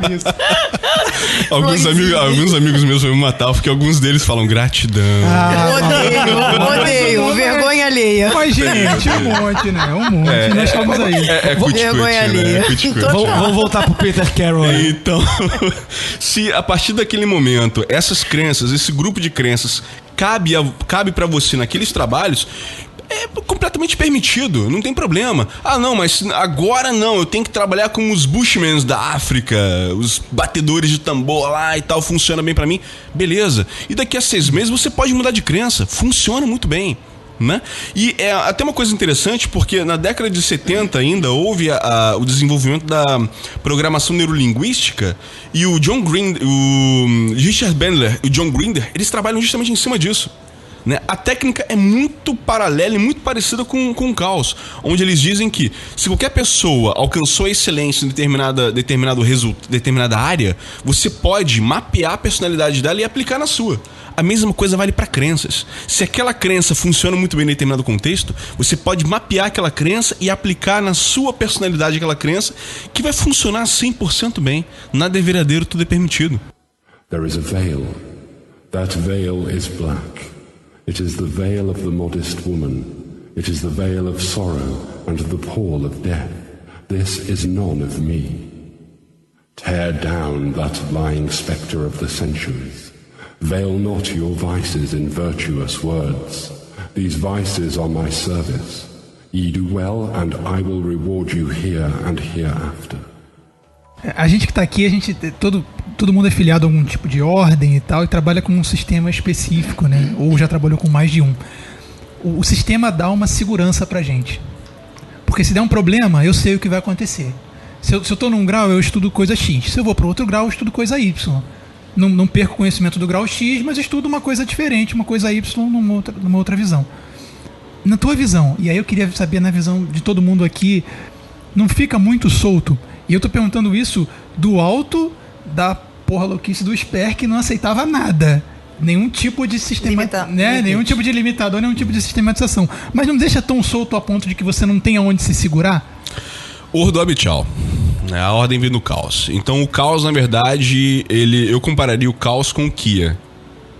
Ele é aquele que vivifica tudo e tudo vem dele. Então, tanto que o próprio Sper, ele é um dos caras que é usado como base pro trabalho do caos. O Sper e atualmente o próprio Timothy Leary também, eu acho que a teoria, o trabalho do Leary também com psicotrópicos, né? Enteógenos e psicotrópicos, ajuda bastante nas técnicas do caos. Na verdade, isso não atrapalha e ajuda bastante porque você tem essa liberdade. Eu agora, como telemita, eu sei a crença telêmica, né, o sistema telêmico para mim se encaixa muito bem, mas eu gosto de ter liberdade de que em algum momento as crenças budistas também vão funcionar muito bem para mim. Entendeu? E aí eu gosto de ter liberdade de ir lá pro centro Dhamma-Shanti em Miguel Pereira, fazer 11 dias de retiro de Vipassana e saber que aquele conjunto de crenças budistas e aquela técnica de meditação vai se encaixar muito bem pra mim, naquele dado momento. E meses depois eu posso largar aquilo dali e falar, não, agora deixa eu ver em que eu vou acreditar. E jogar a moeda pro alto e decidir. Entendeu? Eu gosto de ter essa liberdade. Eu quero só intervir aqui e perguntar pra você como é isso aí, eu faço isso o tempo todo. Então, sem saber que eu tô fazendo magia do caos, que eu vou na macumba, eu vou ao Acho budismo. que todo brasileiro. Eu faço, pois é. Acho que todo brasileiro. Justo, é o sistema de crença brasileiro. Sou da ordem do Saturno, enfim, né? Tem várias, e cada hora uma coisa, e às vezes concomitantemente. Já aconteceu de ir na ordem do Saturno e à tarde ir no centro de Candomblé e ter contato com as entidades, aquela coisa toda. Mas aí eu queria saber como é que se faz, como é que entra a magia do caos. O que é? Porque o que você está me falando, eu acho que eu não faço magia do caos. Eu acredito, eu uso aquelas energias, mas não para produzir alguma coisa. E eu queria entender como é que se produz alguma coisa a partir dessa ideia que você não tem nada limitante. Óbvio, eu acredito que não tem que ter mesmo. Mas como é que você usa? Porque dos outros que eu entendo. Magia sexual eu entendo como é que funciona. Agora, e o caos? Como é que é isso? Que eu não consegui entender, não. Eu acho que assim, o caos, na verdade, ele chega a extrapolar a questão do sistema de crenças, né? Como a gente brincou aqui agora, realmente o caos parece que é o sistema de crenças brasileiro, né? Porque a magia do caos, ela foi cunhada lá fora, né? Foi cunhada na Europa, nos Estados Unidos, onde você tem um sistema de crenças muito fixo, né? Na Europa, ou você é católico, nos Estados Unidos o pessoal é muito protestante e tal, então foi uma forma de quebrar isso. Trazendo aqui pro Brasil, já que a gente já quebra isso naturalmente, né? Inclusive a Umbanda é um sistema meio que sincrético, criado no Brasil. A nível de extrapolação, eu diria assim, é permitido inclusive você fazer trabalhos mágicos e invocações trabalhando com o panteão do Star Trek. Né? Onde você eu já tinha ouvido sobre isso e eu queria chegar aí do Mickey Mouse, coisas do gênero. Eu falei, gente. Você pode fazer o teu ritual menor do pentagrama e num quadrante você vê o Pato Donald, no outro o Pateta, no outro Mickey e a Minnie. A gente do Calem, a gente dá, não como instrução oficial, mas como exemplo, quando a gente tá falando sobre, em algumas instruções, brincando, quando a gente tá falando do ritual menor do pentagrama, falando sobre os 4 elementos, na verdade, a gente fala pra vocês, pode colocar Dedé, Mussum, Didi, Dedé, Mussum e Zacarias. E funciona. Ou os Beatles, né?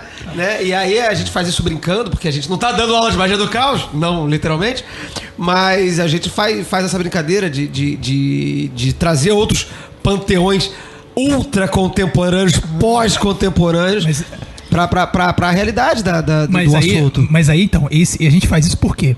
Porque a gente, o Phil Heine, né? Phil Heine no Núvel Psiconaut, ele fala que para produzir o seu alfabeto de desejo, e aí uma coisa que o esperto... De Peter James Carroll. O Peter J. Carroll, foi mal, desculpa, eu errei o autor. Então, ele fala que para produzir o seu alfabeto de desejo, que nada mais é do que os monogramas fixos das ideias fixas do seu subconsciente, né? Então você tem busca, aí você tem um signo, um sigilo que é busca, que vai buscar alguma coisa. Então você já usa aquele, não precisa ficar redesenhando, né? Então a gente fala essa brincadeira do Dedé, Mussum, Didi e Zacarias, né? Porque a gente está colocando na cabeça daquela pessoa que nunca viu magia um princípio estruturante. Que é o princípio estruturante dos 4 elementos. Que ela já conhece. Claro. Que ela já, intuitivamente, ela já vive, ela já sabe, porque o mundo é composto disso. E no Núvel Psiconaut, ele fala que para fazer o seu alfabeto de desejo, você precisa escolher um princípio estruturante. Só que a pessoa ordinária, normal, da rua, ela não tem isso na cabeça. Então, quando a pessoa chega para aprender magia, ritual menor do pentagrama, a gente dá esse primeiro princípio estruturante. São 4 quadrantes. Cada quadrante tem uma cor, cada quadrante tem uma qualidade, né? Trata de uma coisa específica, e aí né? A gente brinca com os 4 trapalhões. Mas se a pessoa entender isso, ela parte para um outro princípio estruturante, que é o dos 7 planetas. Ou, né, no Psiconaut, o Carroll, eu falei acho que isso num programa recente, ele dá um exemplo de ritual menor do pentagrama, só que ele não diz como é que é o ritual menor do pentagrama, ele dá os elementos do ritual menor do pentagrama, do ritual de banimento, ele nem chama de ritual menor do pentagrama. Ele fala, olha só, você tem que desenvolver o ritual de banimento, e o ritual de banimento ele tem que ser assim, acessado. Tem que ter os elementos, porque faz parte disso aqui, mas podem ser esses. Aí ele sugere até no livro, se eu não me engano, ele sugere os estátuas como símbolos para serem visualizados.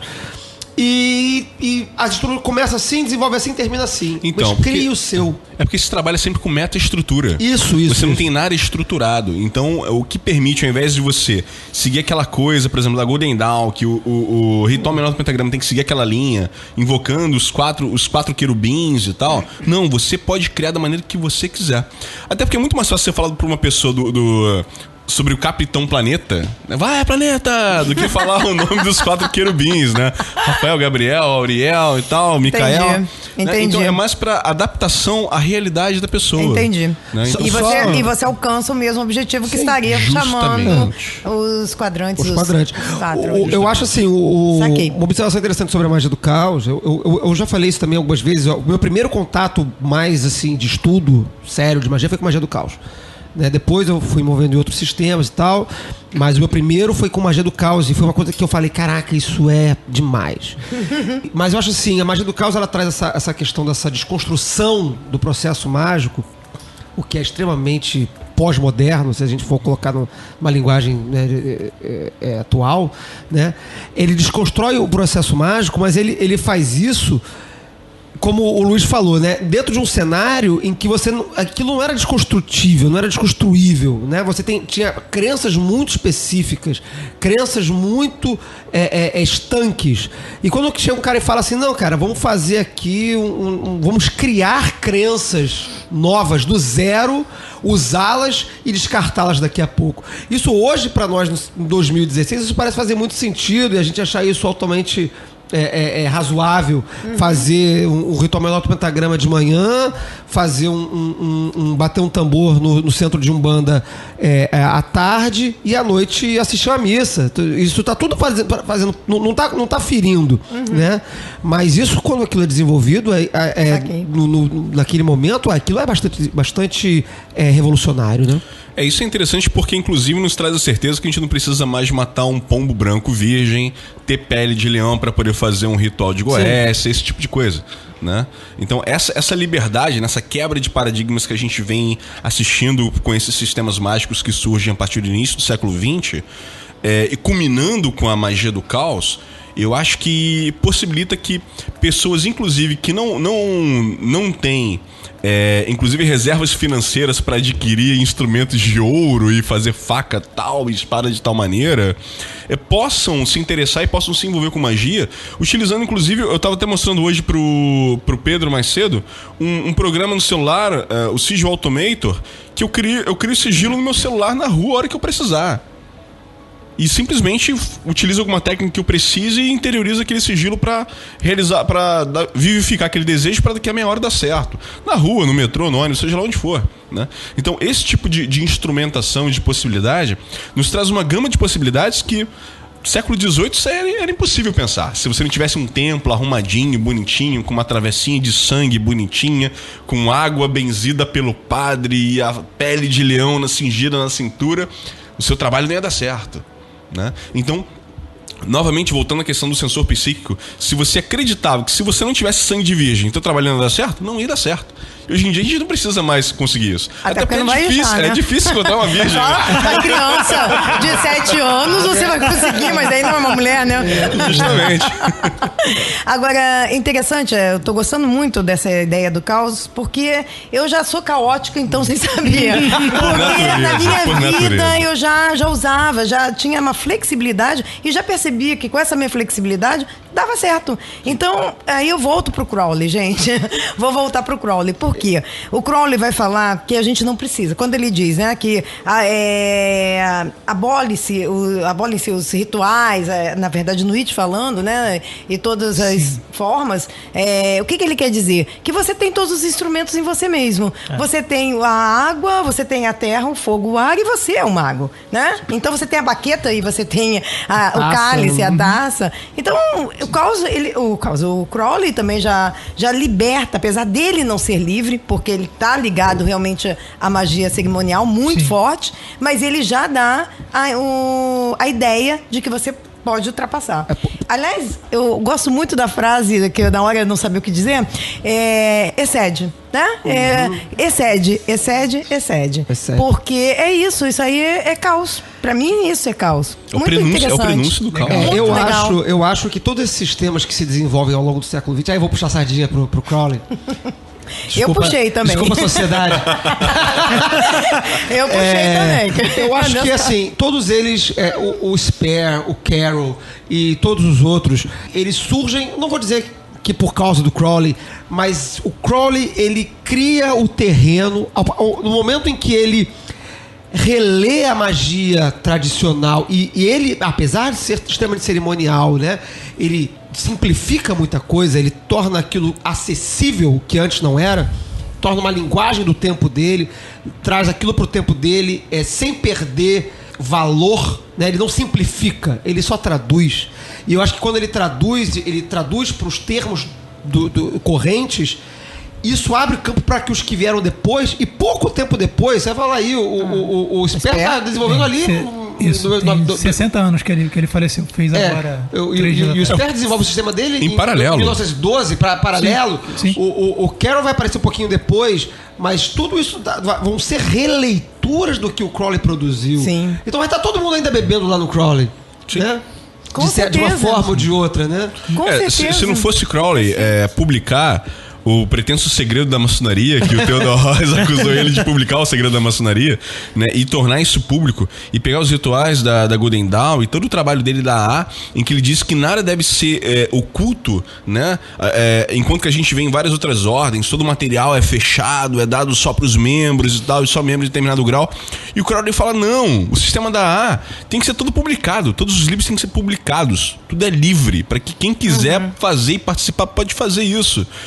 Ele foi o avô disso tudo, cara. Assim, na minha opinião, ele foi o grande revolucionário que permitiu que a massa tivesse acesso a esse nível de conhecimento. Porque antigamente, quem tinha acesso a isso era a galera da nobreza, né? Fora isso, ninguém mais tinha acesso. E agora, graças a isso, eu posso colecionar tarôs baseados no tarô de Totti. Né?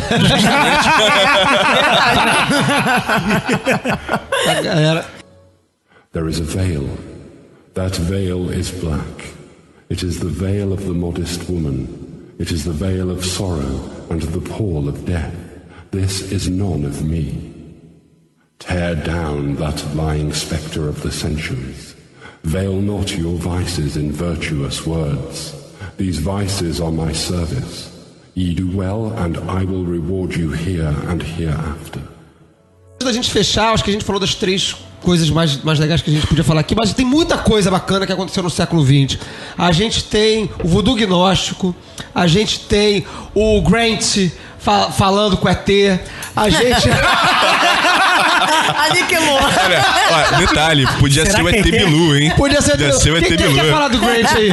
Vitor, você quer falar do Grant? Isso, transplutoniano, Vitor, você é transplutoniano. Conta. Não, assim, eu tô lendo o Grant, tô lendo Hidden God e... Assim, falam, né? A minha pretensão é ler toda as 3 trilogias dele, né?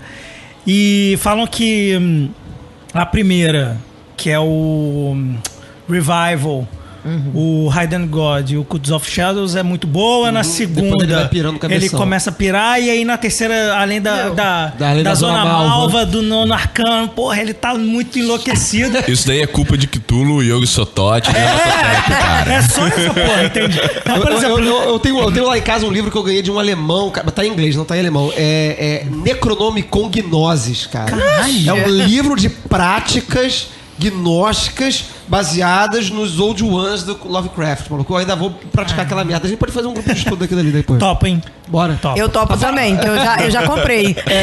Aí, viu só? Vou trazer o livro pra gente ler um dia. Mas então, uma coisa Só que eu comprei espanhol. que eu achei muito interessante que eu tô lendo no Hidden Gods atualmente, é que ele propõe que o I Was, né, do teoricamente Sagrado Anjo Guardião, do Crowley seria uma ressurgência atávica.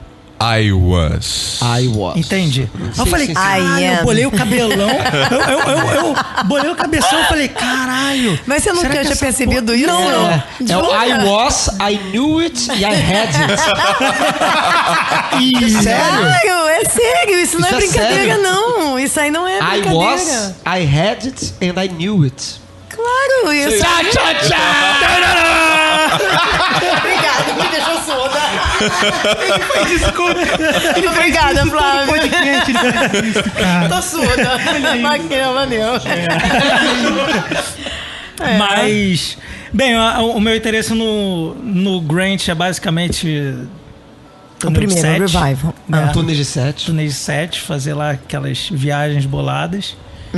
Fala um pouquinho de E- Túneis de Sete aí. É meio complicado, né? Por exemplo, tem a Dragon Rouge que trabalha, teoricamente, a árvore clifótica, né? E tudo mais. E eles trabalham também com os túneis de Sete. Assim, Fala primeiro pra galera que não conhece, o que são Túneis de O Sete? que é? O que tá, é? beleza, Eu beleza. não conheço, então pode falar pra mim. Ok. Bem, na árvore da vida, né, tem uns caminhos, né, que ligam as Sephiroth. Teoricamente, na árvore clifótica, existem os túneis de Sete, que são os caminhos, tá. digamos assim, as pessoas gostam de colocar como se fosse a contraparte, a casca do caminho, né? Mas assim, desde que eu comecei a ler o livro do Thomas Cowles, que eu já leio já há algum tempo, momento também jabá que não é meu, mas só que, porra, o livro é Cabala, Clifoth e Magia Goética, da Copfinia, era como se fosse um outro nome para as mesmas coisas, entende? Beleza, você vai e trabalha na clifa de Lilith, que seria Malkuth, mas só que o mesmo problema que você encontra quando você está por exemplo, na Astron Argentum, ali como neófito, você também vai encontrar na clifa, entende? Então, assim, talvez seja apenas um outro nome, mas só que a proposta dela é diferente, né? Enquanto que a Astron Argentum procura a dissolução lá com Deus, ou sei lá, vou usar Deus porque Tá, enfim, faz Deus genérico. Deus Fala com Deus, genérico. fala com Deus. É.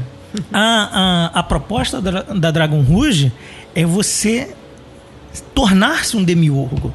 É você não se unir a esse Deus. Entende? Não voltar ao Deus. Eles usam muito aquela analogia da queda do Éden. Né?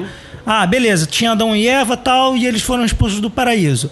Teoricamente, nós estamos tentando voltar para o paraíso. Eles propõem um rompimento total, entende? Então não é o Merkabah, né? Não é o caminho do carro, não é a volta Não, a não. um estado original Não. antes da queda. queda. como diria, Não. da dor da divisão. A né? saudade do Éden. Como diria o livro da A lei. dor da né? divisão. A Mas dor eu da acho divisão. bonito, eu acho isso bonito. Eu acho. Não. Eu sou Não Carola, eu sou da galera que tá querendo voltar pro Uno lá e tal. Pô, na real, eu ainda tô me decidindo. Eu ainda estou me decidindo. Olha só, na verdadeira não tem meio disso. Você pode ir É pro isso lado, aí, pode ir pô. pro outro e ver onde é que E você assim, chega primeiro. uma coisa que eu falei mais cedo, né, que na Saturne foi a primeira coisa que eu senti de fato. Mentira, a primeira coisa foi quando eu trabalhei com o túnel de Sete. E aí eu falei, caralho, assim, foi... Não vou dizer que foi trevoso, porque normalmente eu falo assim, caraca, é trevoso, tu vê monstro e tal, não sei o quê. Mas, cara, eu não vi nenhuma treva. Deixa eu fazer uma pergunta, mas você foi na sua forma animal. Não. Que é uma, A cara coisa, dele. que é uma coisa arriscada. Exatamente, porque assim, Só estamos esclarecendo pra audiência, o trabalho de túneis de Sete, ele é um trabalho de, entre aspas, de viagem astral, né? Quer dizer, você faz similar ao trabalho dos Etiris, você vai ao caminho, né? E viaja aquele caminho, geralmente, numa forma animal. Né? Numa forma animal, a palavra que eu acho adequada é a forma bestial. É, né? a forma bestial. É uma forma bestial, porque você está visitando a árvore clifótica, que é a árvore invertida. É então. como se fosse sua besta de poder. A besta, em vez de ter um animal de poder, Não, você tem eu uma vou fera, explicar, né? eu vou explicar isso daí. Por quê? Eu tava começando a ler o livro, fazer umas experiências com Lilith e, cara, os sonhos vinham, entende? Sonhos vinham, tal, beleza, tranquilo. E aí eu conheci um irmão, que inclusive fazia parte da Saturne, que ele... Aí eu passei todo o meu sonho pra ele, ele falou, cara, você foi em túnel de Sete. Eu falei, caralho, como assim eu fui em túnel de Sete? Eu não sabia disso. Ele, não, cara, você foi em túnel de 7, porque essa linguagem que eles utilizam, não apenas eu, mas também as outras pessoas têm essa mesma visão, entende? Teoricamente, eu nem sei se isso daí é possível, mas de acordo com que ele tinha um curso chamado de clifonáutica. Então, assim, ele era só disso daí. Né? Tem um livro sobre isso, né? Assim, ele é um cara, porra, sensacional. Agora eu fiquei em dúvida, eu quero saber o nome do livro. Eu não tenho. É em inglês. Ele tá em inglês porque foi uma passagem do Grant. Ele foi quando ele passou de grau, ele teve que escrever e é todo o trabalho dele trabalhando com Goécia. Você sabe o nome agora? Sei. Qual? O nome dele? Não, o nome do livro. Livro não sei. O nome do livro eu tenho ele, mas eu não tenho. A gente coloca bota no post. Tá, eu não sei. E assim, legal. E aí eu fui... Eu nem sei se isso daí é possível. Eu falei, pô, cara, eu vi lá uma sala redonda, cheia de pedra, com um sol negro assim no chão, tinha uma escada e dava pra uma montanha, pra uma selva assim, e tinha Lilith, o dragão vermelho, que seria Lúcifer, atrás de mim. Lilith estava falando comigo, ela falava assim, isso daqui é Citra-Ara. Pra quem não sabe, Citra-Ara era como se fosse Keter, ou melhor, além de Keter, era como quando os véus da negatividade. Seria mais ou menos assim, a cidade das pirâmides, sabe? Tá, então antes mas fica ali naquela coisa. Ali nas Supernais.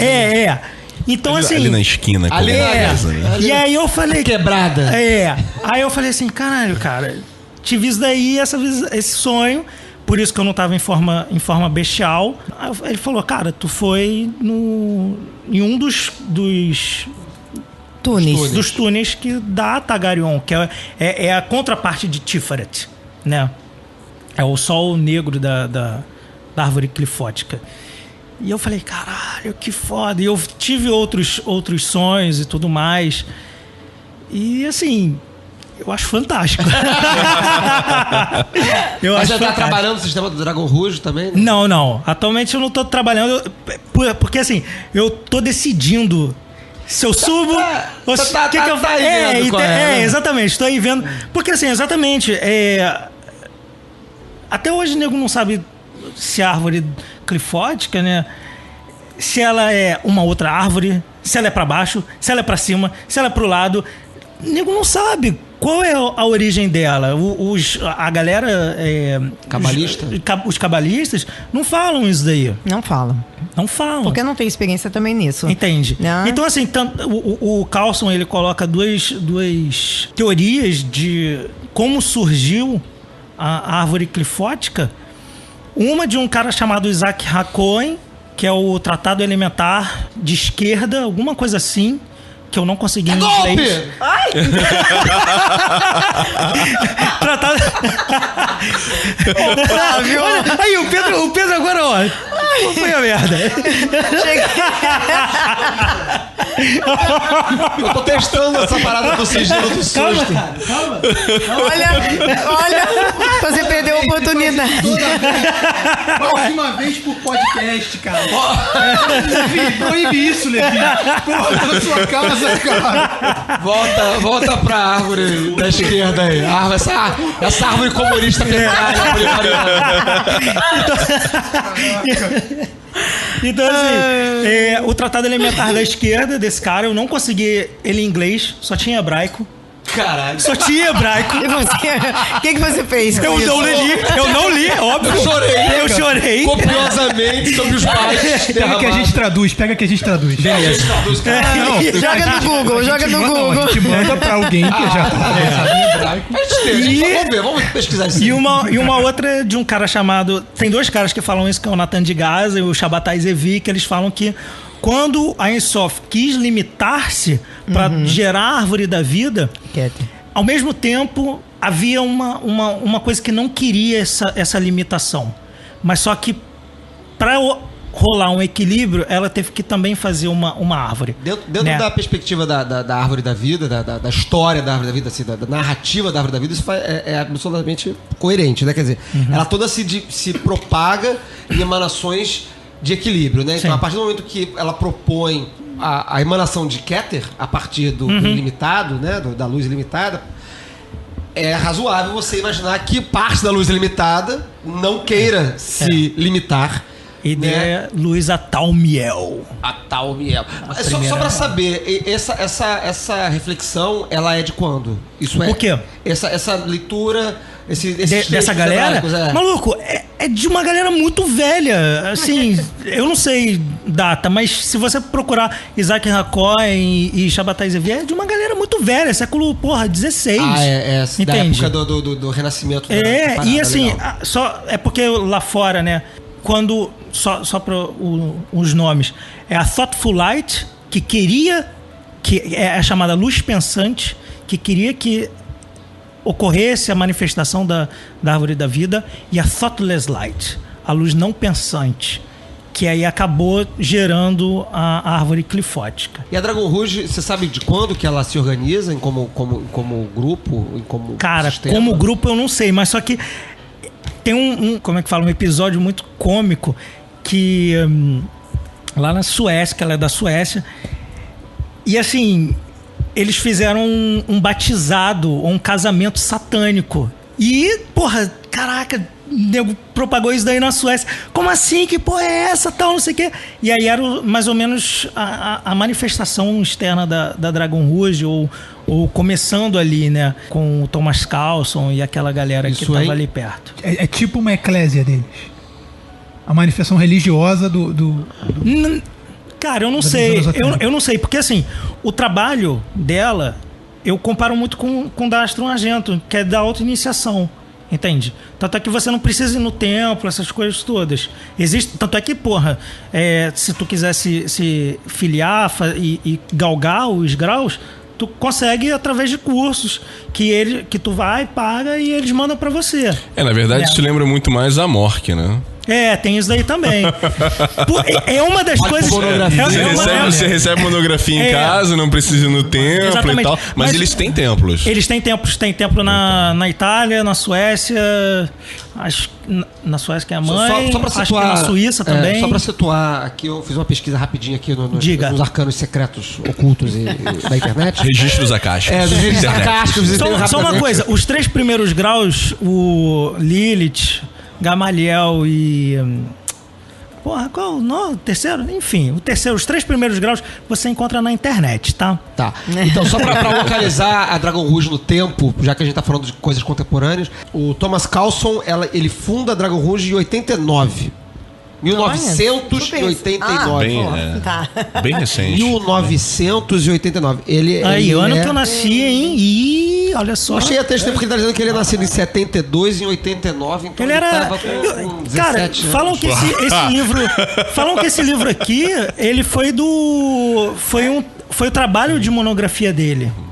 O Cabala Clifote, eu não sei, nunca pesquisei. A gente não tá com anotações profundas sobre a Dragon Rouge aqui, que foi uma coisa que surgiu agora. Bem recente, mas né? é bem recente essa eu acho bem curiosa isso daí, eu acho muito válido, não sei.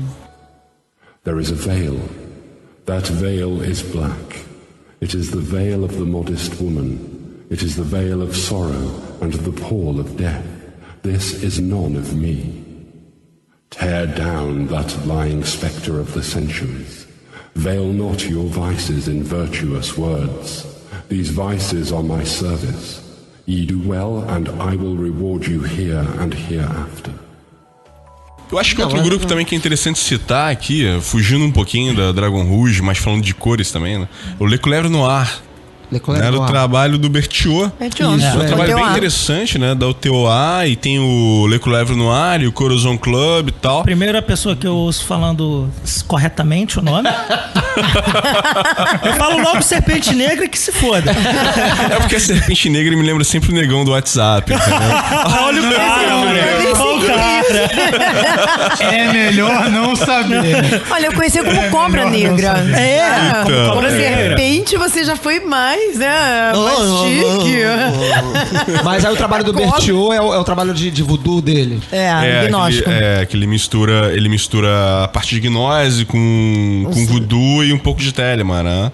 Ele meio que é herdeiro do Grant, né? E desenvolve o TOA junto com o pessoal do Haiti, né? Com conhecimento voodooístico que ele adquire no Haiti. Se não me engano é o Jean Paul Man, Jean Paul Man, né? Que inclusive esse Jean Paul Man, ele é herdeiro de um outro cara, que agora me fugiu o nome, que era um haitiano, que era martinista, maçom, voodooísta. Treta toda. O cara era a porra toda. Treta toda.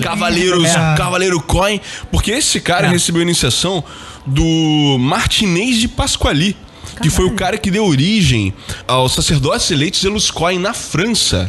Um grupo de maçons que trabalhavam com teurgia. Caramba. Que antes de morrer foi pro Haiti para poder receber uma herança, iniciou uma galera no Haiti, no martinezismo, e morreu. E aí essa galera depois vai dar origem, né? Vai desenvolver essa linhagem que chega ao Michel Berthiaud via Haiti para dar origem ao TOA e ao Le Coulevre Noir. Coisa louca, né? Já meados do século XX, segunda metade do século XX. Isso aí, isso aí. E aí tem o Gnosis Workbook. O Voodoo Gnóstico Workbook. Eu agora consultei novamente os registros acásticos, eu fui ver a data do Voodoo Gnóstico. Ele foi publicado também muito recente, 88. Você vê, são trabalhos extremamente influentes. A Dragon Rouge eu conheço pouco, mas o Voodoo Gnóstico, talvez por acaso, eu conheci um pouco mais. Mas eu posso considerar que são trabalhos muito influentes atualmente, que são trabalhos com menos de 20, 30 anos. O TOA e a Le Coulevre Noir surgiram no final da década de 70 e início da década de 80. Por aí. São coisas muito influentes. E eles também se baseiam nos 4 anos do mosteiro, dos 7 raios, que você o também Monastery of acha. Seven Rays. Você também acha na internet, e é muito mal escrito. Puta merda. O que é a tradução ou muito mal escrito. Inglês direto. Inglês é muito mal escrito. Já mal escrito em inglês. Eu tentei traduzir, eu falei, mano, que bosta é essa? Não tô entendendo nada. Sério, eu fiquei assim, caralho. Meu inglês tá mal. Não, é um livro que é um... Não, eu achei, caraca, será que o meu inglês tá assim tão bosta? Não, era o inglês. Tem a dúvida do inglês, do trabalho impenetrável e do trabalho simplesmente horroroso, né? Mas me desculpem os fãs do Grant, que nas duas últimas trilogias dele é a mesma conclusão que a gente chega, né? Ou você é muito burro ou foi mal escrito. Opa! Eu, como host desse podcast, também tirei minha opinião, mas é o que diz. É o que diz a lenda aí, de que o Grant acertou a primeira, ou as 3 primeiras, e depois ele... Olha, nem nas 3 primeiras eu consigo me sentir à vontade. Eu acho ele muito confuso. Ele é muito hermético, muito confuso. Pra ser sincera, é confuso. Não digo hermético, não. Até que eu tô hermético você consegue abrir. Mas vamos ver como é que vai rolar isso daí. Enfim, no Night galera, Side of Eden. Night Side of Eden. Agora sim, a Penumbra lançou. A Penumbra lançou Magic Revival. E eles querem lançar. E ela pretende lançar todos os 9 livros. Vamos ver, né? Eles estão traduzindo. Né? Não sei se eles estão traduzindo. O primeiro foi o Vinícius. Acho que é Vinícius Ferreira, não lembro o nome. Eu tenho a da Madras. Não, é outra. É outra tradução. É uma tradução, inclusive, melhor do que a da Madras. Tá. Desculpe, Wagner Veneziani, meu irmão, mas é uma tradução melhor do que a da Madras. Essa é uma mágoa que eu tenho do Sper, né? Porque o Sper, ele era aficionado por palavras incomuns, palavras pouco usadas. The Funambulatory Path. O caminho funambulatório, né? Então ele fala, quando ele fala que ele manda... Ele criou, né? É o sigilo. Ele era tipo um Ariano Suassuna de Londres. Né? Ele cria as palavras dele, né? Joyce. Então, esse negócio do surrealismo, então, foi sensacional, que ele tava falando do Dali, ele fala que, né, imagens surrealistas, né? E aí surge o termo. Então ele inventa vários termos. Legal. E aí vai traduzir. Fica ilegível. E não consegue traduzir. Fica que nem o Ulisses do James Joyce, que ninguém consegue traduzir aquela merda. Sem contar as palavras que ele curte, né? As palavras absurdas que ele curte. There is a veil. That veil is black. It is the veil of the modest woman. It is the veil of sorrow and the pall of death. This is none of me. Tear down that lying spectre of the centuries. Veil not your vices in virtuous words. These vices are my service. Ye do well, and I will reward you here and hereafter. Mas enfim, eu acho que a gente aí já tá um tempão de programa aí, foi maravilhoso. Eu acho que foi um dos programas mais maneiros de gravar, assim, com todo respeito à mesa tradicional. O Peu está presente, ele não está gravando, mas ele está sentado aqui atrás de mim. Eu acabei de ver uma passada de mão no olho dele, acho que uma lágrima escorrendo. O Peu está aqui se sentindo assim, triste, porque não está participando. Mas foi muito bom, foi muito legal. Foi para aquele momento das considerações finais, aí vou pedir para cada um falar. Primeiro a Márcia, por favor. Poxa vida. De novo foi pega surpreendida. Pede o Pedro, que ela já pega a manha. Como então tá. Obrigada, então viu? Você não vai subir de grau por causa disso, não, do Saturno, não, né? Não. E é só tu e tu. Não tem essa. Então, o legal desse programa que eu achei é que a gente quebrou alguns mitos de algumas ordens pós-modernas, né, de alguns trabalhos pós-modernos. Nós nem falamos de pessoas específicas, tipo a Linda Falório, né, com um tarô da... Quero muito comprar esse Crowley. Nem pessoas pós-Crowley específicas, mas eu acho que já deu pra gente dar uma passada legal na maioria dos assuntos que tem uma certa coisa não muito bem descrita do que é e de como é que essas coisas acontecem. Então, eu deixo toda vez o meu convite aqui para as pessoas que, se você sentiu curiosidade, se você curtiu alguma dessas ideias, o Calem tem um workshop, a Ordo Saturni, aí, né, tem as iniciações, entra em contato com as pessoas que são responsáveis. Estão balançando dizendo que não, mas tudo bem. Vocês podem. Não, pode sim. Depois eu vou explicar então nas minhas considerações finais. Entre em contato com as pessoas responsáveis e assim, não tenham medo, não mitifiquem a coisa. Porque o nosso trabalho aqui, principalmente, é de desmistificar. E a vida, todo mundo tem a sua, vai ter seus resultados, vai conseguir colher coisas boas e ruins, independente do sistema que você escolher, independente da ordem que você escolher, ou simplesmente se você escolher não estudar, mas simplesmente se observar, você vai ver. Então, bola pra frente, pessoal. É isso aí. Obrigado, gente. Foi maneiríssimo. Tirando o assassinato e o suicídio, não tenho medo, né? Caralho! Eu tava aqui pensando, cara, ainda bem que essa parada ficou no início do programa. Essa altura todo mundo já esqueceu. Vamos lembrar. Obrigado. Consideração final do Luiz foi essa daí. Então, Luiz, obrigado pela sua participação. Vitor, não, brincadeira. Fala aí, Luiz. Bem, em primeiro lugar, agradecer... Manda seu jabá aí, o Luiz. Eu não falei na abertura do programa, mas o Luiz é autor de três livros já. Vamos lá. Um só sobre Zosquia, cultos e Caos Magic, isso aí. O outro sobre a tradução gnóstica na Igreja Templária Antiqua, já que eu sou bispo gnóstico dessa Igreja Templária. E também tem um outro que é só sobre o RER, o rito escocês retificado da maçonaria, né, e o martinismo. Que inclusive a gente citou por conta do trabalho do Martinez e Pasquali e tal. E, bem, eu tô muito feliz de participar aqui, porque antes eu já assisti sentadinho ali no sofá, bonitinho, caladinho. Agora eu tô aqui podendo falar. E eu acho que é um tema bem interessante, porque muita gente ouve falar dos antigos grimórios e tal, bruxaria, blá, blá, blá, mas eu acho que todo esse arcabouço de conhecimento que a gente tem à disposição da gente, ainda mais com o advento da internet, e muita gente às vezes não sabe onde buscar que tipo de informação. Aí fica meio preso em informações que na verdade são falsas, são balelas, desatualizadas e tal. Então eu acho que, em primeiro lugar, o trabalho do podcast do Foco de Pestilência, eu acho que é muito pertinente para poder auxiliar nesse trabalho de esclarecimento, né? E eu acho a discussão aqui hoje foi bem profícua, eu achei muito interessante. O fato de poder conhecer pessoalmente a minha Márcia Seabra, saber que nós fazíamos parte da mesma ordem, pessoas em comum e tal, poder expor algumas ideias, algumas informações. Então, agradecer ao convite novamente e caramba, eu gostei muito da discussão de hoje.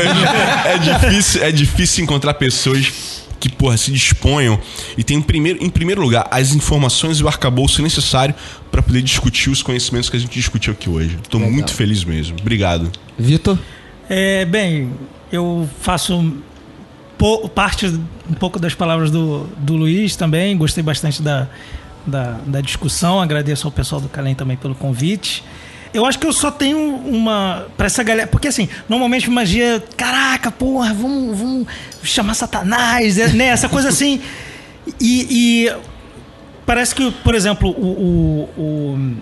o sistema do Carlson, ele dá essa coisa, né? Caraca, vamos chamar essa essa força. E eu acho que eu só posso dar um conselho pra essa galera. Vai e mexe. Mas, cara, se mexer, esteja bem preparado psicologicamente e emocional. Porque senão vai dar uma merda fudida. Você vai se fuder se mexer com isso daí sem o devido preparo. Olha só, eu sou psicoterapeuta. Se quiserem meu telefone, meu e-mail. Olha só, tá vendo? Antes de mexer Então, com árvores clifóticas e afins. Exatamente. Consulte o psicanalista. Faça muito uns legal. 2 ou 3 ou 5 anos de análise. Né? É válido. É muito válido você saber com o que você tá lidando para poder não cair em cilada, porque pode acontecer coisas ruins Como também eu sempre falo no podcast, é como tudo na vida, né? Como Saiba tudo com o na que você vida. está lidando para não Exatamente. cair em cilada. Exatamente. Seja negócios, seja É. contratos com empresas, seja contratos com capeta. Você tem que lidar, saber com o que você está lidando. Exatamente. Não? E, bem, acho que é isso. Agradecer. Eu conheço o pessoal do Kallen já há mais tempo. E o Fahrenheit está errado, tá? Valeu, beijo. Caraca. Márcia. Bom, primeiro, né, agora eu já me ambientei, já sei o que eu posso falar. Eu quero, em primeiro lugar, claro, agradecer ao Kallen, porque foi através do Vitor que eu cheguei aqui, muito temerosa, que eu falei, o que eu tô fazendo, né? Eu caí de paraquedas, mas adorei o conteúdo de vocês, é sensacional, aprendi pra caramba, principalmente caos e exosquia, porque é uma parte que não é que não me interessava, mas eu acabei descobrindo que já faço sem saber. Todo brasileiro. Então isso é bem interessante, foi muito importante para mim estar aqui com vocês. Sem fazer propaganda, né? Porque não é bem uma propaganda, mas é um esclarecimento sobre a Ordo Saturnis, que o Vitor falou, não queremos chamar ninguém. Não, queremos sim, claro que queremos. A Ordem funciona com membros, óbvio, mas é uma egrégora seletiva, isso não tenha dúvida. Então, a pessoa se inscreve, vai ser passado por um crivo mínimo, né? Vai ser a apreciação última é da Alemanha, então não é assim, somos nós que decidimos, não. A última apreciação é do pessoal da Alemanha mesmo. É o mestre atual, o grão-mestre atual, que é o Artus. Então, quer dizer, quem quiser, estamos abertos, eu, Márcia Seabra, Vitor, Marcelo Santos, estamos na internet, tem um site nosso, mandem inscrições, vão ser contactados, com certeza. Agora, de cara a gente avisa que não é uma egrégora simples de lidar. Ela tem seu peso, por isso é Saturno, né? Senão não seria Saturno. Ela tem seu peso, ela tem a sua seriedade. Eu uso aqui umas palavras, vou usar a palavra do Marcelo Santos, que diz o seguinte: a gente não, na vida, a gente não pode atribuir as nossas desgraças à magia, simplesmente. Elas existem, são os nossos desafios, é o dia a dia, é a vida, faz parte. Perdi dinheiro. Pô, a gente tá vendo uma puta de uma crise, né? E aí vai dizer, fali. Foi por causa da magia? Foi por causa da OS? Por favor, né? A gente tem que ter um pouco de discernimento para entender que nem tudo são só ordalhas. E aí trazer o lado positivo do crescimento, ou seja, uma ordem, seja um sistema, traz pra gente, né? De crescimento mesmo. Autoconhecimento, sou super a favor da terapia. Acho que é uma fonte ajuda riquíssima para você se autoconhecer, mas os métodos mágicos também. Então, é um mergulho mesmo a se conhecer. Agradeço demais, adorei estar aqui. E se tiver outros, principalmente de tarô, estarei aqui, tá? Quero me convidar. Vamos marcar me convidar. Sobre tarô de Thó específico. A gente já fez um genericamente sobre tarô, a gente ficou prometendo um de tarô de Thó, a gente vai gravar pra frente. Poxa, seria assim, um grande prazer. Eu que agradeço a presença de todos vocês. Obrigado, Márcia, por ter vindo. Apesar de estar aí cheia de receios, né? De como é que ia ser. Obrigado por ter comparecido. Que bom que você gostou. Amém. Obrigado, Luiz. Obrigado, Vitor, que já conheciam a gente aqui de mais tempo. Então já eram meio de casa aqui, mas estão gravando hoje com a gente. Aproveitando o gancho do que a Márcia falou, tem uma citação da John Fortune no Autodefesa Psíquica, no Autodefesa Psíquica dela, né? O Ataque de Defesa Astral, confundo com o Autodefesa Psíquica. O Autodefesa Psíquica, que ela fala, né? Antes de investigar um ataque astral, certifique-se de que os problemas não são de origem mundana. Sim. Né? E acho que a mesma coisa vale porque a Márcia acabou de falar, né? Ah, meu Deus, tá tudo dando errado, né? Nada está dando certo pra você, você tem que ir lá falar com o Padre Soares pra ter uma experiência. Não, cara, não tá dando certo pra você porque você porque a vida às vezes é difícil. Com certeza. Né? E a gente não precisa botar a culpa nos espíritos bizarros da pré-existência nisso aí, não. A gente tá no mundo pra se fuder também. Tá? Também. Olha o Grinch aí, né? Genial. As pré-existências transplutonianas. É verdade, é verdade. Além da Zona Malva. Gente, muito obrigado a todos, obrigado à audiência. Muito Temos obrigada, um programa Tony. gigantesco. Eu não sei se a gente vai conseguir dividir ele em 2 ou não, mas foi ótimo. Muito obrigado, foi maravilhoso. Um abraço a todos e 93. Obrigado, galera, 93. 93. Valeu. O amor é lei, amor sob vontade.